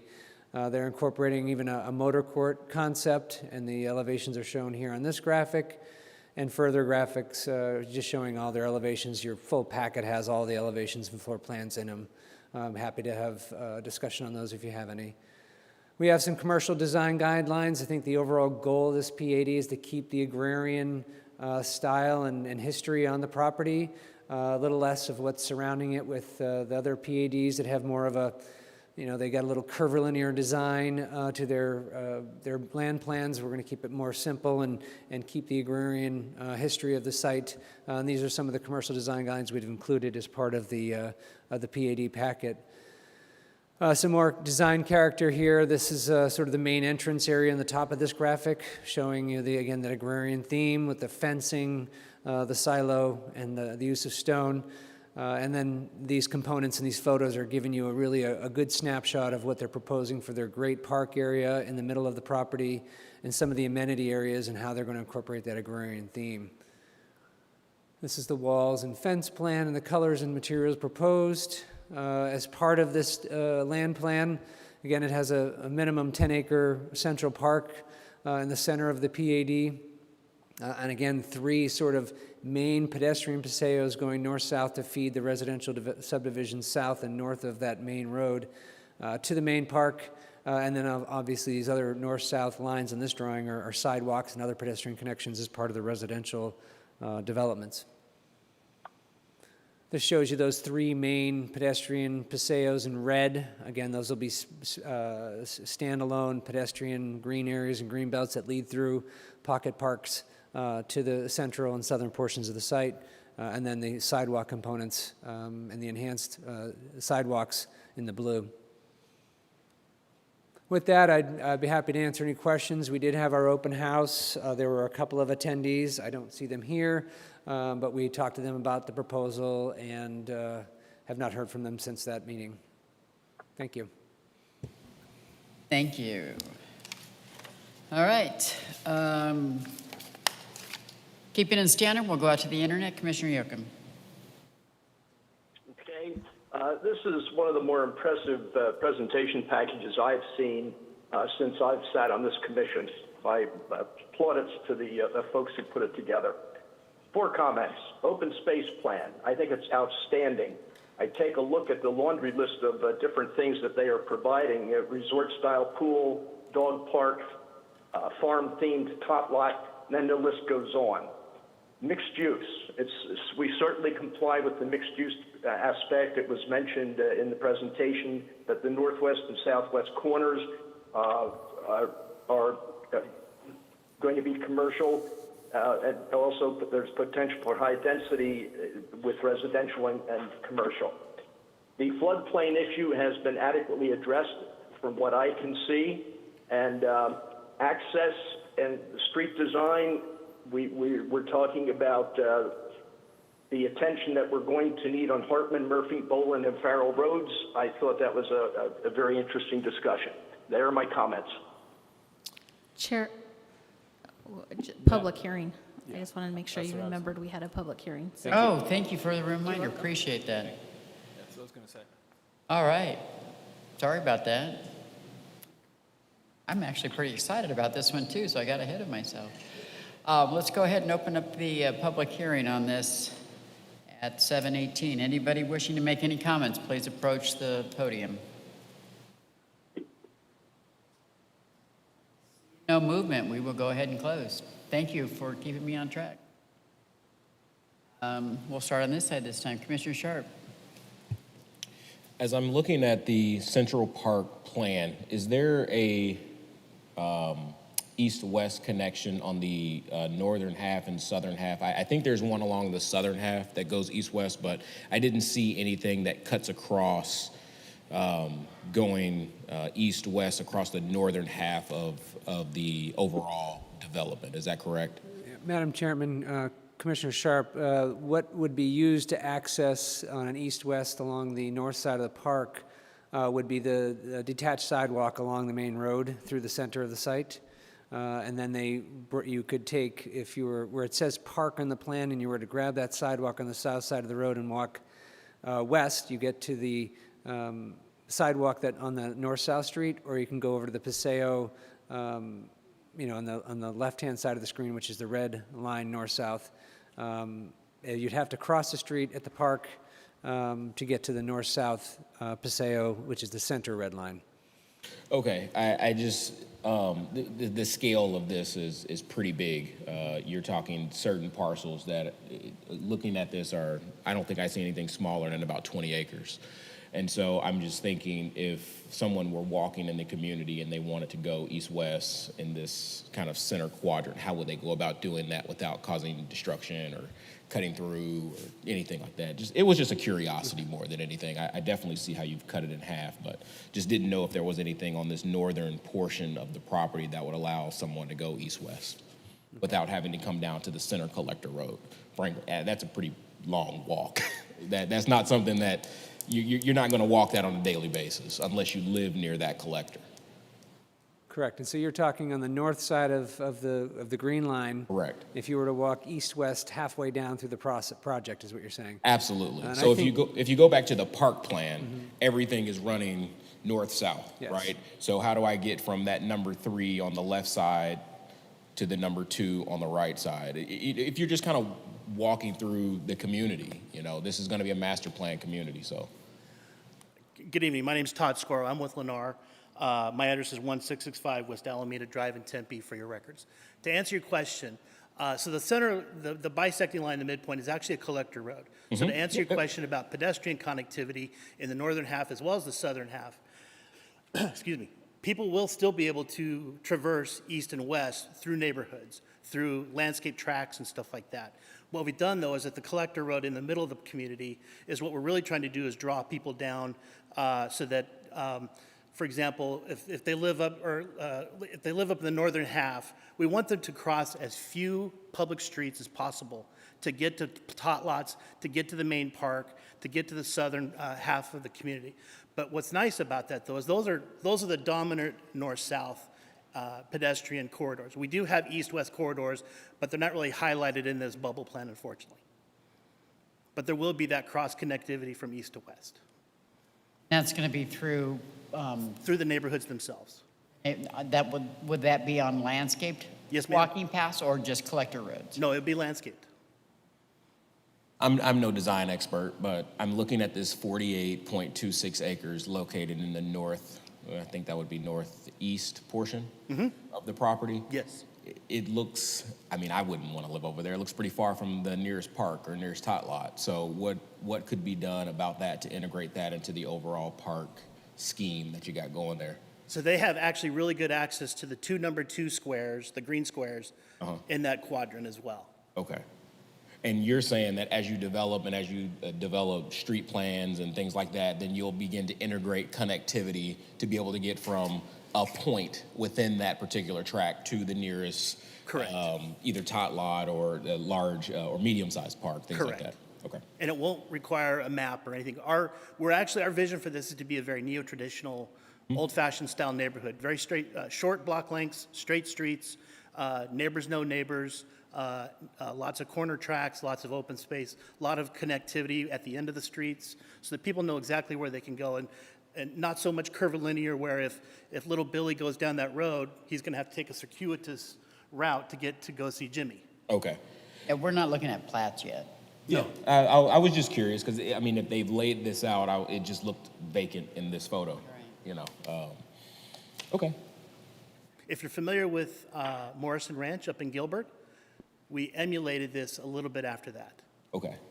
So you guys' vision is to kind of bring perhaps setbacks forward a little bit in order to bring the community together a little bit closer. So correct. That's just kind of your vision. Correct. We want some porches on the front. We want some of that garage less dominant, but we want straight streets. We wanted that to feel much like very Americana, okay, like maybe some of us grew up in our past life.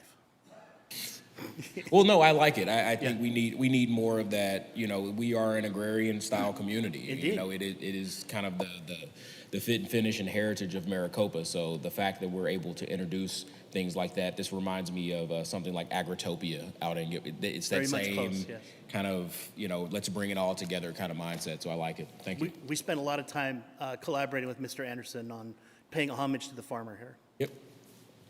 Did it. Thank you. All right. Commissioner Irving. Commissioner Sharp, I'd like to also add just one thing to that thought.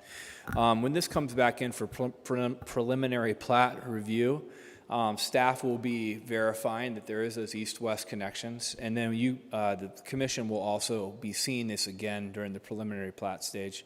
So I would encourage us to work together to make sure that those connections are clearly shown on their circulation plan when the time comes.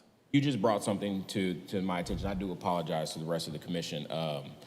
Are these going to be platted in these kind of boxes individually, or is there going to be a master plan plat that you guys are looking at that's going to kind of incorporate everything that we see before us today as the master plan plat for the community? Which direction are you going?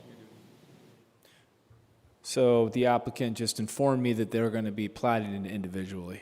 Okay, so that's why they're broken up in these tracks like this, so that you can plat them individually, be cognizant of market trends, things like that, if you've got to shrink lot sizes or expand them, things like that. Gotcha. Thank you. Commissioner Irving. Go. I'm sure. Are they sure? Yeah, I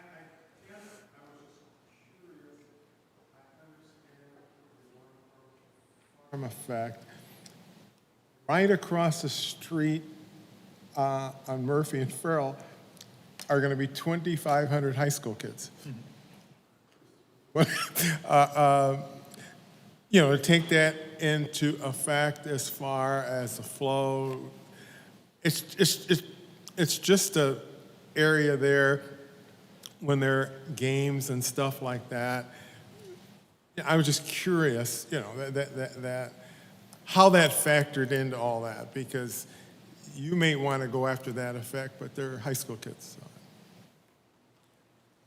So as far as pedestrian connection, that's one of the primary reasons for the north-south Okay. corridors. However, also, we're going to be stipulated to improving our half streets along the arterials. Okay. Murphy, Farrell, Hartman. So we got to do our half. So that's going to increase the street velocity or capacity for vehicular traffic. Then the other question, the actual working farm, because I was out there today. Yes, sir. That's still going to stay there. It's not a part. At this time, yes. Mr. Anderson plans to keep that as storage for his implements and probably processing of grain, I imagine. Yeah, he and I talk all the time. We store our books from the Friends of the Library out there. I'm trying to get him to donate it. Whatever. Too, right? Yeah, it's a little further down. Yeah, I'm fine with it. I was just curious about. I don't think he's ready to move yet. Oh, I know he doesn't live there. He lives in Providence, but I think he wants to keep, and I think Kelly does too, that farm there. That's great. Yeah, and that's what I'm saying. They're not ready to give it up yet. Yeah, he said he wasn't. So, and you're aware of the invasion of high school kids. That's, you're fine. But this is great, no problem. Commissioner Frank. Couple of questions. It just strikes me as odd as why you're not having a commercial corner on Murphy on either the north side or the south side. Seems like you're missing a prime opportunity with this bunch of high school kids to put in a Circle K down there and make a killing. We actually took some coaching from city manager on where to locate our mixed use and commercial corners, and he felt that Hartman and Farrell and Hartman and Bolin were the prime locations. I would tend to disagree. Yeah, it's not my plan. That's why we sit here and he sits there, I guess. Well, now's the time. I know. Suggestion. I'm just saying, I mean, those kids have got to go somewhere to get their Circle Pop. I like the city manager. Yeah. Or maybe the Volkswagen folks or something. Yeah. 4,000 people there.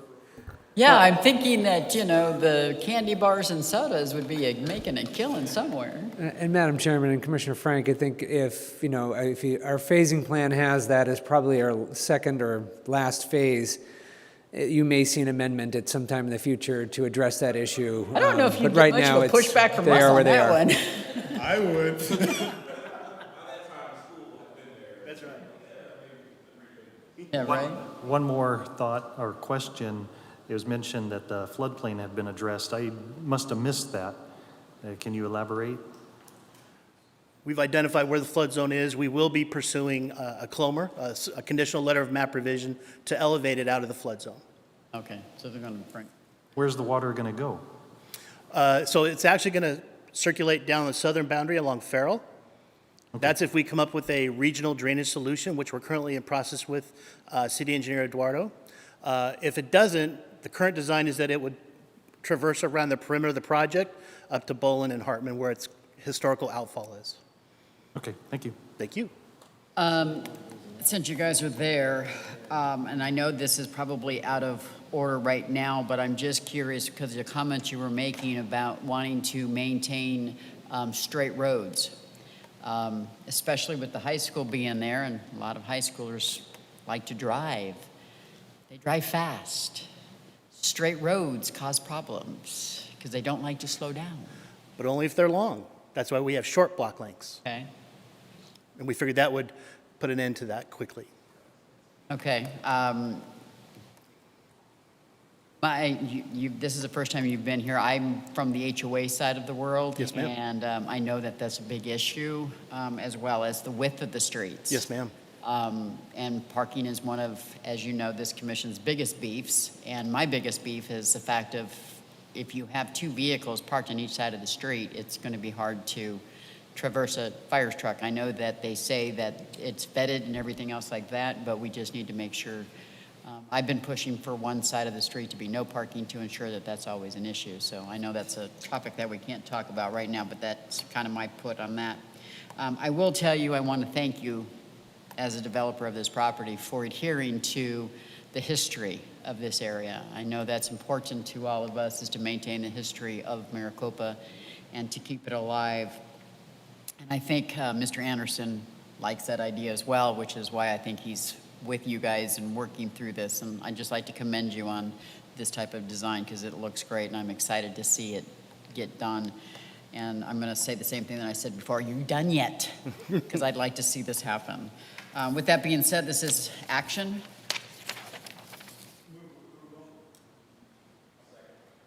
Okay, we have a motion and a second for approval. Any other comments?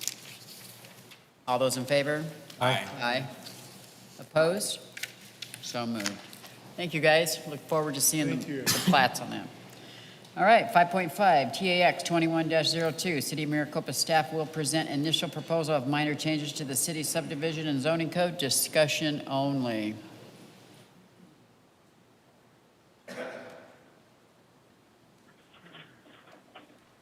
Madam Chair, Commissioners, as mentioned, this is a discussion only.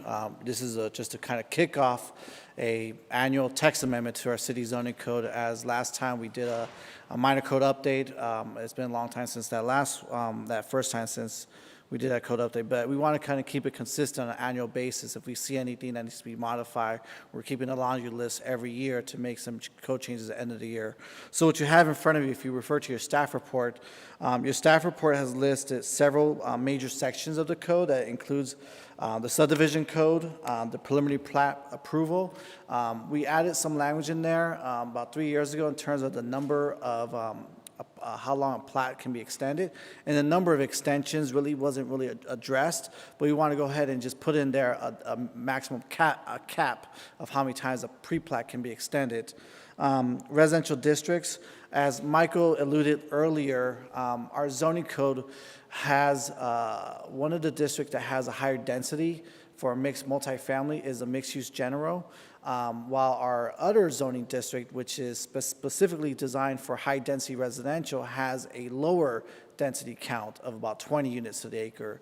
So what we want to do is present to you a revised zoning district where the high-density zoning district actually has what we're seeing in the market, a 24 unit to the count, and then we incentivize our mixed-use general zoning district at about 30, but obviously we need to see a component of mixed use, not just a single development use. So if any development comes into the city for a mixed use general zoning district, it is going to be, you want the higher density, then we need to see the incorporation of a non-residential component for that higher density component itself.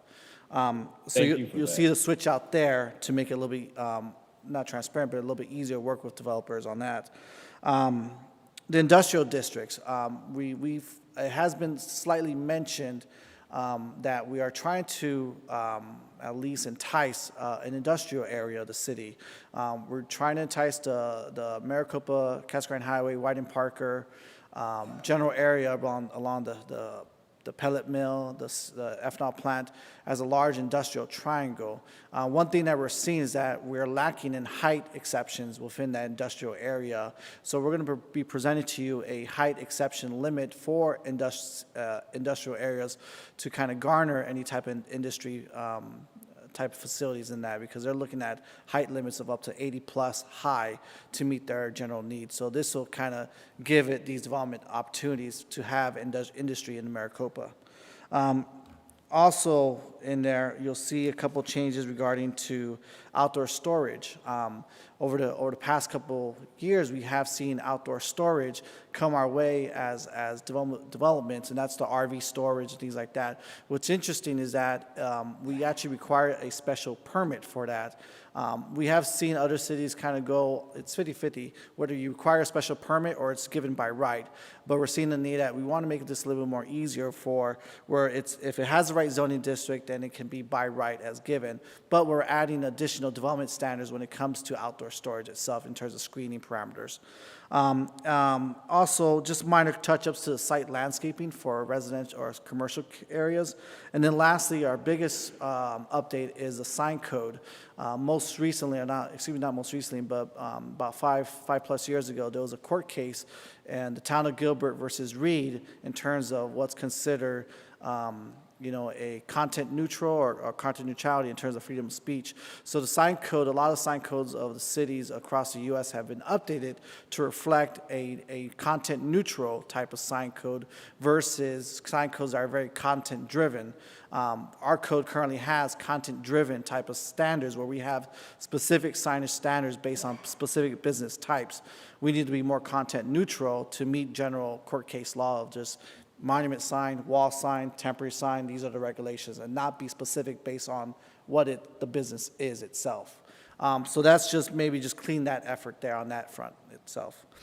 So what you'll have in your documents and your links is a whole, all the chapters, red lines, a red line itself means that, or excuse me, a red font will mean an addition, a strike through will mean a deletion, and then what we'll come back to you back in January, our first meeting in January is for action. So for the holiday break, if you guys don't mind just looking it over, if there's anything that catches your eye.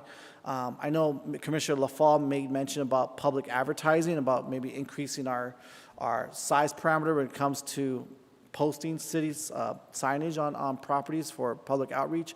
I've asked her to kind of just look at what recommendations she has in terms of that. We'll look into that as well. But I didn't present that because I didn't know exactly what her needs were or her concerns were with the public outreach notice signs. With that, Madam Chair, Commissioners, I'm here to answer any questions. You have a timeline of what the schedule is, but it's a quick, just minor code update, would I consider it, but also impactful to fit our general needs for the next upcoming year as well. Okay, well then I'll save mine until the end. Go ahead. I noticed the deletion as I was going through the staff notes, a deletion to the Planning and Zoning Commission review for signage. Is the intent there to just move it strictly to administrative interpretation and you guys' discretionary approval? Is it for the signage you said? Yeah. Typically, all the signage requests are through administrative staff. There was some old notations back in 2009 that made sense that any comprehensive sign plan, like signage for the Walmart or like the Snorer Creek, what comes back to this commission. But it must have been a leftover because we did modify that. All that's done administratively through staff for sign packages. Okay, so if you guys deny a sign request, does an applicant have an appeals process that would allow them to come before this body and say, hey, here's what we want to do, and staff said no, but we want to make an appeal? Is that part of that process at all? There is a current appeal process board. I want to say that it is to the P&Z Commission. I could clarify that. Don't know top of my head, but typically it will be the P&Z Commission or the Board of Adjustment for any interpretation of it or appeal of a denial of a sign interpretation by city staff. And if they put let me just build on that for a second. If they put that in their request to us, let's say it's something that you would not normally approve, but they put it inside of their packet for us to review under the whole process, you guys wouldn't be able to go back because we approved it, correct? I didn't catch that last portion of it, Chairman. So if we've looked at a packet, like let's say they come in for approval, like a commercial area, and we approve everything, which includes signage. You guys can't go back and say, well, we want it to be this instead. It's done. Yeah, but typically the sign package is not being presented to the commission. That's all done through separate application with city staff. That we saw signs at one time. No, we used to. Oh, okay. We used to, that was something we used to do back in the day, but we revised that with our 2015 code update that all signage package for commercial developments are administratively reviewed by the city. That just shows I'm old. Sorry. Thank you for taking on trying to clean up the residential multifamily high-density conundrum that we've been dealing with as a body. I think in our eagerness to get multifamily into the city, I think that we didn't recognize what the products were in the marketplace. Correct. And so I think as we've gotten more experience as a body, as a city with some of these multifamily developments, what we're seeing is that we're seeing a lot of utilization of the general mixed use designation. Correct. And as I'm going through the codes here, we've got 7 different residential designations. And the fact that a developer cannot come in and pick one of those residential developments is problematic. Yeah. And so making tweaks to the unit density per acre, I think will be helpful. But I also would like to see some refinement on the 5 different medium density residentials. Can we create one and then kind of open up the square footage requirements or something to that effect? Because there's subtle distinctions between these, but they're very subtle to the point where maybe we can streamline that. And then also the RM multiple unit residential. Why aren't we seeing more of these applicants use a designation like that? Are we just not attractive for smaller townhomes in that 6 to 12 range? Are we just seeing a lot more applicants given the amount of acreage, open acreage we have? They're just going for that higher density. What kind of speak to that a little bit? Sure, Madam Chair, Commissioners. The RM zoning district, which is a residential multiple unit, we actually have seen that for the single family for rent product. Okay. So the density is not an issue where they're coming in maybe around 15 to 20 units to the acre. What we're seeing, just for example, tonight, the stack housing, the small sites, even like Oasis at the Wells, they're coming in. If it's a small parcel, they're utilizing the mixed use general. But the RM is being utilized for the Rev at Maricopa, the Rev at Porter, and Bungalows on Bolins, which is a single family for rent type product. So we have seen that in action. Okay. But I do agree that we do have a lot of zoning districts for that, and I think that we can definitely consider ways to consolidate the number of zoning districts for a residential component. So yeah, I'm thinking about basically RS2 through maybe RS5, right? Sure. I mean, they're very repetitive. It's just you're stepping down in the amount of square footage, right? It goes 12, 9, 7, 5. Sure. Well, can we combine 9 and 12 and 5 and 7 and just kind of streamline that language and that verbiage? That way it's a little easier for a developer to figure out, all right, this is the bucket that I need to be in. And it also gives them some flexibility to fall in between instead of arguing about which one of these designations they fall into specifically. That's all I've got. Mr. Yoakum, anything? Yes. I was quite delighted to see the language in 1720-050 include the 3 red words, one time only. I couldn't help but think of Vice Chair Sharp when I saw that, and that had to do with extensions will be limited to one time only. On 185020 industrial districts, no need for a conditional use permit for outdoor storage. I like that change because I think it was somewhat superfluous. And also on 1880-080, exception to height limits. That was an interesting discussion. I know in the past, having been on the Board of Adjustment, we had some height issues which we had to look at for a variance. And it seems to me that this would eliminate a lot of variance requests going to the Board of Adjustment. Am I correct? That is correct, and mainly we did a recent Zacate pellet mill that was approved by this commission and city council about 3 or 4 years ago, where we saw the need for the height exception on that project. And again, just to the background is that we're trying to advocate or trying to attract good industry within our area, and we're seeing that we can't be competitive with other cities if we don't have a good industrial zoning district that allows for good height exceptions for those type of industries out there. So if we want to create jobs in Maricopa, one avenue here is to make these standards more competitive and more by right than having any development go through a separate board of adjustment for variances. Okay, thank you. That's all I have. Thank you, Commissioner Irving. No. Commissioner Frank? Nothing for me. The only thing that I saw briefly in looking through this, and obviously we'll go through this more, is under the outdoor storage, where in the industrial area, you've got it in red saying that such screening shall consist of a wall or fence with a minimum height of 6 feet, but yet underneath, the next one underneath there, it says screening walls should not exceed the maximum allowable fence height, the fences should be at least 8 feet in height. I think we need to be consistent. Okay. And I think that 8 feet is better than 6 feet, because the average person or male is 6 feet, and I think 8 feet would allow for more of a screening, especially in industrial areas. I'd like to see that at 10 feet for industrial, but I'm okay with 8 across the board. And I think 8 feet will give you the typical, what we're seeing in outdoor storage is those RV type vehicles. So 8 feet will definitely have a good screening mechanism. But I think we need to be consistent. Yep, agree. That's all I have right now for that one. I'll provide any other additional notes. Thank you very much. It was very concise. And so this is for discussion only, and then again, we'll come back to you on the first meeting in January. Madam Chair, Commissioners, if I need any follow-up, I'll just come directly to you guys individually to any clarified items on it. So, problem. With these changes, are you going to feel more confident about working with applicants and denying on the front end mixed-use components that are not truly mixed use? Yes. Yeah. That's my intent. Like, if you present something as city staff as mixed use, I gotta see more than one use. Right. Otherwise, it's a straight denial. I agree. It's just. Yep. Thank you. Thank you. Great, thank you. All right, 5.6, TXT 21-03.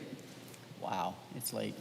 TXT 21-03, a request by the City of Maricopa for review and approval of the city's first multifamily residential design guidelines, discussion, and action.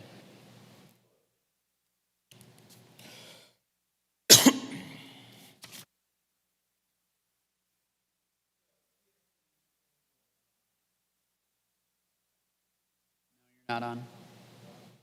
What happened to me? There we go. TXT 21-09. So we had this item a couple months back about a month back. And I introduced the first edition of the City of Maricopa Multifamily Residential Design Guidelines. So we recently completed the 30-day comment period. So I'm here tonight for discussion and action on this item. As I said before, these guidelines are necessary in today's development environment. We talked about our need for multifamily and apartments based on our housing study. And these guidelines are going to help expedite that process and help guide both the developer and the reviewer, staff, to create products that are consistent and that offer a variety of diverse and attractive materials, colors, and architectural styles. So from the 30-day stakeholder period, we emailed the guidelines out to a large number of developers, other stakeholders in the community, members of local government, tribal organizations, home builder or multifamily organizations, HOAs, past and present developers that have worked in the city. And comments that were received, unfortunately, were from internal staff only. We got 3 individual stakeholder comments over that 30-day period. Those comments will be incorporated into the draft to be presented to City Council on January 18th. I wanted to wait and hear from the commissioners as well, give you guys a little bit more time based on this evening, and if you've come up with anything else, give you more time so I can work on that draft in preparation for January 18th City Council approval. So, as I said, staff contacted several stakeholders. There was a 30-day public review period. This public review period was posted on the city's website with the ability for citizens to leave a comment for staff. And this was on the Maricopa e-News page of our website and also through our Maricopa Participates forum. I did receive one public comment during that 30-day period related specifically to this design guidelines. And I'll talk about that in a second. On January 18th, 2022, the City Council will review this text amendment recommendation from the Planning and Zoning Commission for approval and possible adoption. The public comment received was on November 26th, and it was from a gentleman in the community named Dale Brinkman, who commented that he was writing to make a request for consideration by P&Z for the building requirements for multi-story residential units. His request is that the P&Z require all multi-story residential units, 2-story and higher, be required to have elevators to enable access for all elderly and handicapped residents in all newly constructed residential buildings. We did respond and meet with Mr. Brinkman regarding the planning for elderly populations in our community. He talked to us more about the site design and things of that nature than just this one comment that he provided.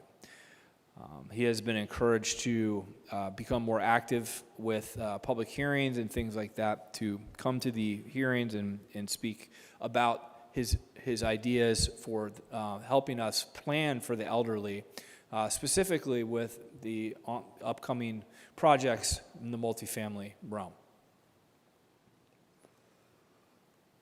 With that said, we do recommend approval of case number TXT 21-03 as proposed by staff and the comments received from the public and the commission to be shared with the City Council for their review and approval.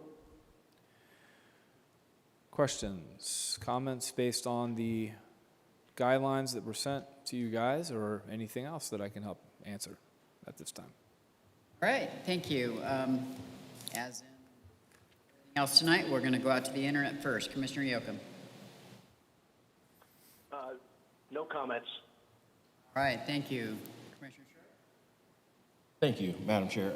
I have to admit that I'm a little concerned with the lack of public comments or stakeholder comments primarily. I think that the fact that the train has left the station, so to speak, when it comes to multifamily in the city of Maricopa. And the fact that there was a blast that's gone out and there's been virtually no comment from either the general public or stakeholders is really concerning to me. And I don't want to derail the process and prolong it any longer than necessary, but I was wondering if maybe we tabled this and gave it some additional time, did a public blast. I mean, because this is the opportunity for the public to actually have input on some of these exact things that we hear all the time. Anytime we see an actual live case for multifamily, things like that, there's this natural tension that comes up. And so I just really want to make sure that we as a body are giving the public just an ample opportunity to comment and provide feedback. That's my only thing. Again, I'm certainly not opposed to everything as presented. I certainly would support it, but I'm really concerned with the lack of input from the various stakeholders as indicated. That just really does concern me. And that's the only comment that I have. So, with that said, staff does would be open to any recommendations on how to, as you said, put out a blast or spread the word better if commission does choose to table this or so. Normally, I keep my comments to the end, but I'm going to piggyback on his for a second. And I think this was rather fast as well. And I thought a little bit more forward thinking when this was presented a month and a half ago. I probably would have thought, well, this is the middle of the holiday season. That's probably why we haven't gotten a lot of input, except from that one homeowner. And maybe it might not be a bad idea to hold off another 30 days. I mean, we've been this far without it. I don't know what another 30 days is going to really do, because I've got a couple things that based on the different components that we've seen tonight and last month, I've got a couple additional things that I'd like to see addressed in this as well, and I'll come back to that in a minute. But that's kind of my take, because I think I agree we need to push this, because sometimes we can drag things along, but I think this might have been pushed a little too fast. That's my. Commissioner Irving, anything else? I don't know about you, but I've gotten plenty of feedback. I think we have given ample time. I think we know how people feel. It's just a matter of not agreeing with them. So I think you've vetted it, and to give more time, I use the phrase that the school board was hit with, I don't want to kick the can down the street. Frank. So, yeah, I guess I wonder, I would agree with Commissioner Sharp, but I do wonder what the process was for getting it out, especially to the development community, and perhaps why we haven't got any comments back. Can you repeat your question, please? Yeah, why do you think that the development community did not provide any comments yet? Is it that good and it just, you guys nailed it and it doesn't need comments? Well, and if so, okay, then, good job. See you later, bye. I'd say it's very consistent with what other municipalities are doing. As to specifically why we didn't get more feedback from them, I can't speak to that. However, I would like to reiterate exactly what we did, and that was the initial email that went out to the development community and all stakeholders. I had several people respond to me, but most of them were along the lines of, take me off your list. I don't live in Maricopa anymore. And so it was a little disappointing too, but I just want to know specifically what the commission would like to see, because honestly, if I repeat what I just did and I send an email every week reminding people to respond, I'm not confident that we're going to hear anything else. So I would like to know specifically from the commission what they recommend that we do differently. We posted it in several different spots on the website. We sent out the blast email. Every time we have a developer that is coming in for applications, pre-apps, we bring up the fact that we're doing this update. They've been included in the process. So specifically, if we're going to table this, it might be nice to have some specific ideas of how we can improve the public process. Well, let me, I'm not going to disagree, but I think that to the point of Dan's question, Commissioner Frank, sorry, to the point of his question is, what do you think the problem was? I really believe it has to do with the fact that it's the holidays. This is the first, last year we had the pandemic. This year people are they're doing things, they're up and running, and they're trying to be more normal, and I think that might be some of what the problem has been. Is it the end-all be-all answer? I don't know. But to that point, I'd also like to see something integrated, and this might be another reason to hold off for at least a couple weeks maybe, or if not 30 days. But like we talked about in the last submittal, I'd like to see something about the solar lighting for multifamily buildings. I'm seriously concerned about that. We don't address anything about that in this document at all. And how are we going to, as a city and staff, say, yes, we are thinking about your safety if we don't have something in there? Yes, we can go and do it during the process, but it would be a lot easier if it was within the guidelines and the standards. I don't think that we're asking for a lot other than safety. And I really hated to throw them under the bus, but it was trying to make a point that we don't have something like that, and we need that. A single-family home, that's basically, they own it. It's their responsibility. But as a city, we're stamping that document and saying, hey, we approve your document. We approve your request. We approve what you're going to build. But did we really look at the safety aspect? Yes, we have public safety that vets it. But are they looking at that too? Is that solar lighting in that parking structure going to be sufficient for the interior of that complex? I think that's a good comment, but I wasn't quite done with on my side yet. Sorry. But I think that'd be a good comment to put in there to capture. But I would suggest, you asked for a suggestion, is maybe advertising in some publication or something to that nature of home builders or something like that. I think you said you put it on the website. That's fine, but people have to go and look to find it, you know. And an email blast, you mentioned, okay, some of they don't live here anymore. I don't know if that's going to capture everything.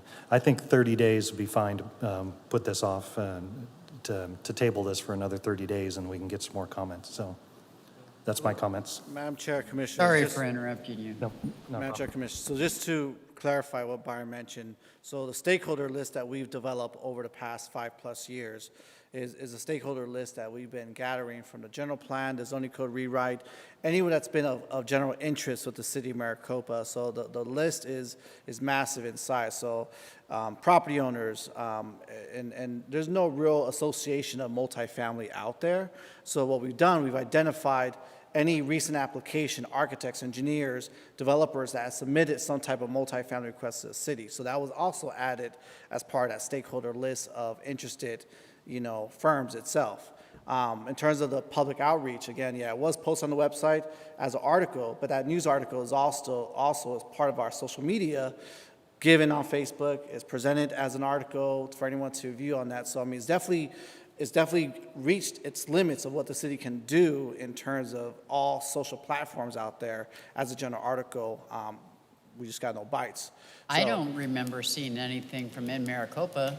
And in Maricopa is not we do it on a website, but I'm not sure if they pick it up. I can't. But what I'm saying is, you're asking for options. Maybe reaching out to them to ask them to do an article. They loved talking about how many multifamily units we're approving. Sure. Well, run an article about the fact that they're looking for input on making the standards for those single-family home developments. That's another option. I mean, they've already done that. The 7 members of Yeah, council. They did a survey a while blast ago. Something out,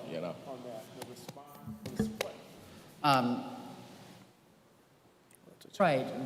They were talking about, do we want them and do we not want them? I'm talking about. A suggestion. I think Linda's comments are great, and I think, to me, it gets back to process. We've talked about this before. I want to make sure that, and I would hope we can do it through a strong recommendation, that be put in there. Because to me, that's what you're looking for, comments like you made about the solar. Can we handle that through a recommendation to be ensured it'll be put in, as opposed to... Well, I have another comment. That's fine, but to me, that's exactly what they're asking for. And my feeling is, yeah, I want some guarantee that recommendation would be put in the draft. All I'm saying is I don't want to tie the two together about comments versus... To answer your question, Commissioner Irving, Chair Huggins, yes. So whatever recommendations that you make, we're going to put into the draft, and then we'll let City Council decide, right, yay or nay, if they like the draft or not. Fine. But yes, whatever I hear here this evening is going to be incorporated into the draft. Okay. Yes. The last one that I felt that we are missing the mark on in this aspect is ADA requirements. I know they're federally mandated. I know all of that. But I don't think it would hurt the situation if there was some sort of, even though we're building off of what the government says, I get that, but at least if it was in our document, even with a verbiage to say, point to the federal laws, it's going to show people that we care. And that's ultimately what we want. We want people to know that we listen and that we care. And the fact that, Dale Brinkman's comment about ADA accessibility was brought up, he's just one of 60,000 people. How many other people have thought about that as well? And I think that that's something that we should at least reference in the document as well, because this is multifamily. And this would also, when we talk about what type of avenues, I'm assuming that you've well, the stakeholders are the regular developers like the Lennars and the D.R. Hortons, and you've reached out to them as well, correct? Correct. Okay, because they do build multifamily units as well. Correct. The condos, which we haven't seen any condos or townhomes yet, but they're right around the corner. I know that. I guess I mean, yes, I would like to see more input from everybody else, stakeholders and the citizens. I really would like to try to wait for 30 days. I would go with, I mean, I agree with Jim that it's going to be tough. I mean, but I do think that part of the problem has been the holidays. We're trying to push this through during the holiday season, which is my take. This is action. I'd like to make a motion to table this for 30 days, but I do have some additional comments. A motion has been made, so. Seconding him.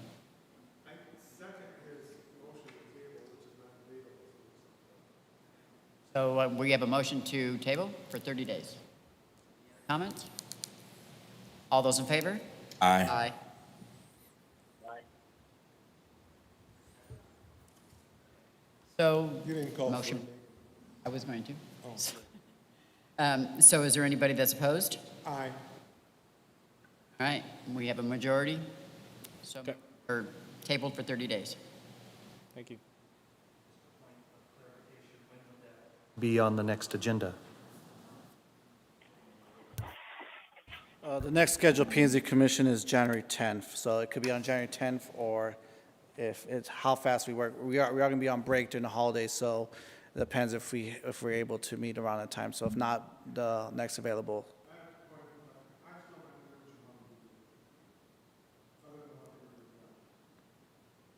I did make a suggestion. That's the only one I've heard. All I want to make sure is Dan's suggestion was something we haven't done, that we're giving clear direction. Other than that, I've heard no direction, other than just do it again. So, so the direction I've gotten on the actual edits to the design guidelines themselves are solar lighting and ADA requirements should be referenced. And then the direction I've received for the blast would be to reach out to Maricopa in addition to, sending out maybe a publication in local newspaper, perhaps, and then sending out the email blast to everyone again, and maybe be a little bit more. Maybe I'll add an urgent to it with a exclamation point or something like that to kind of give a little bit more of a.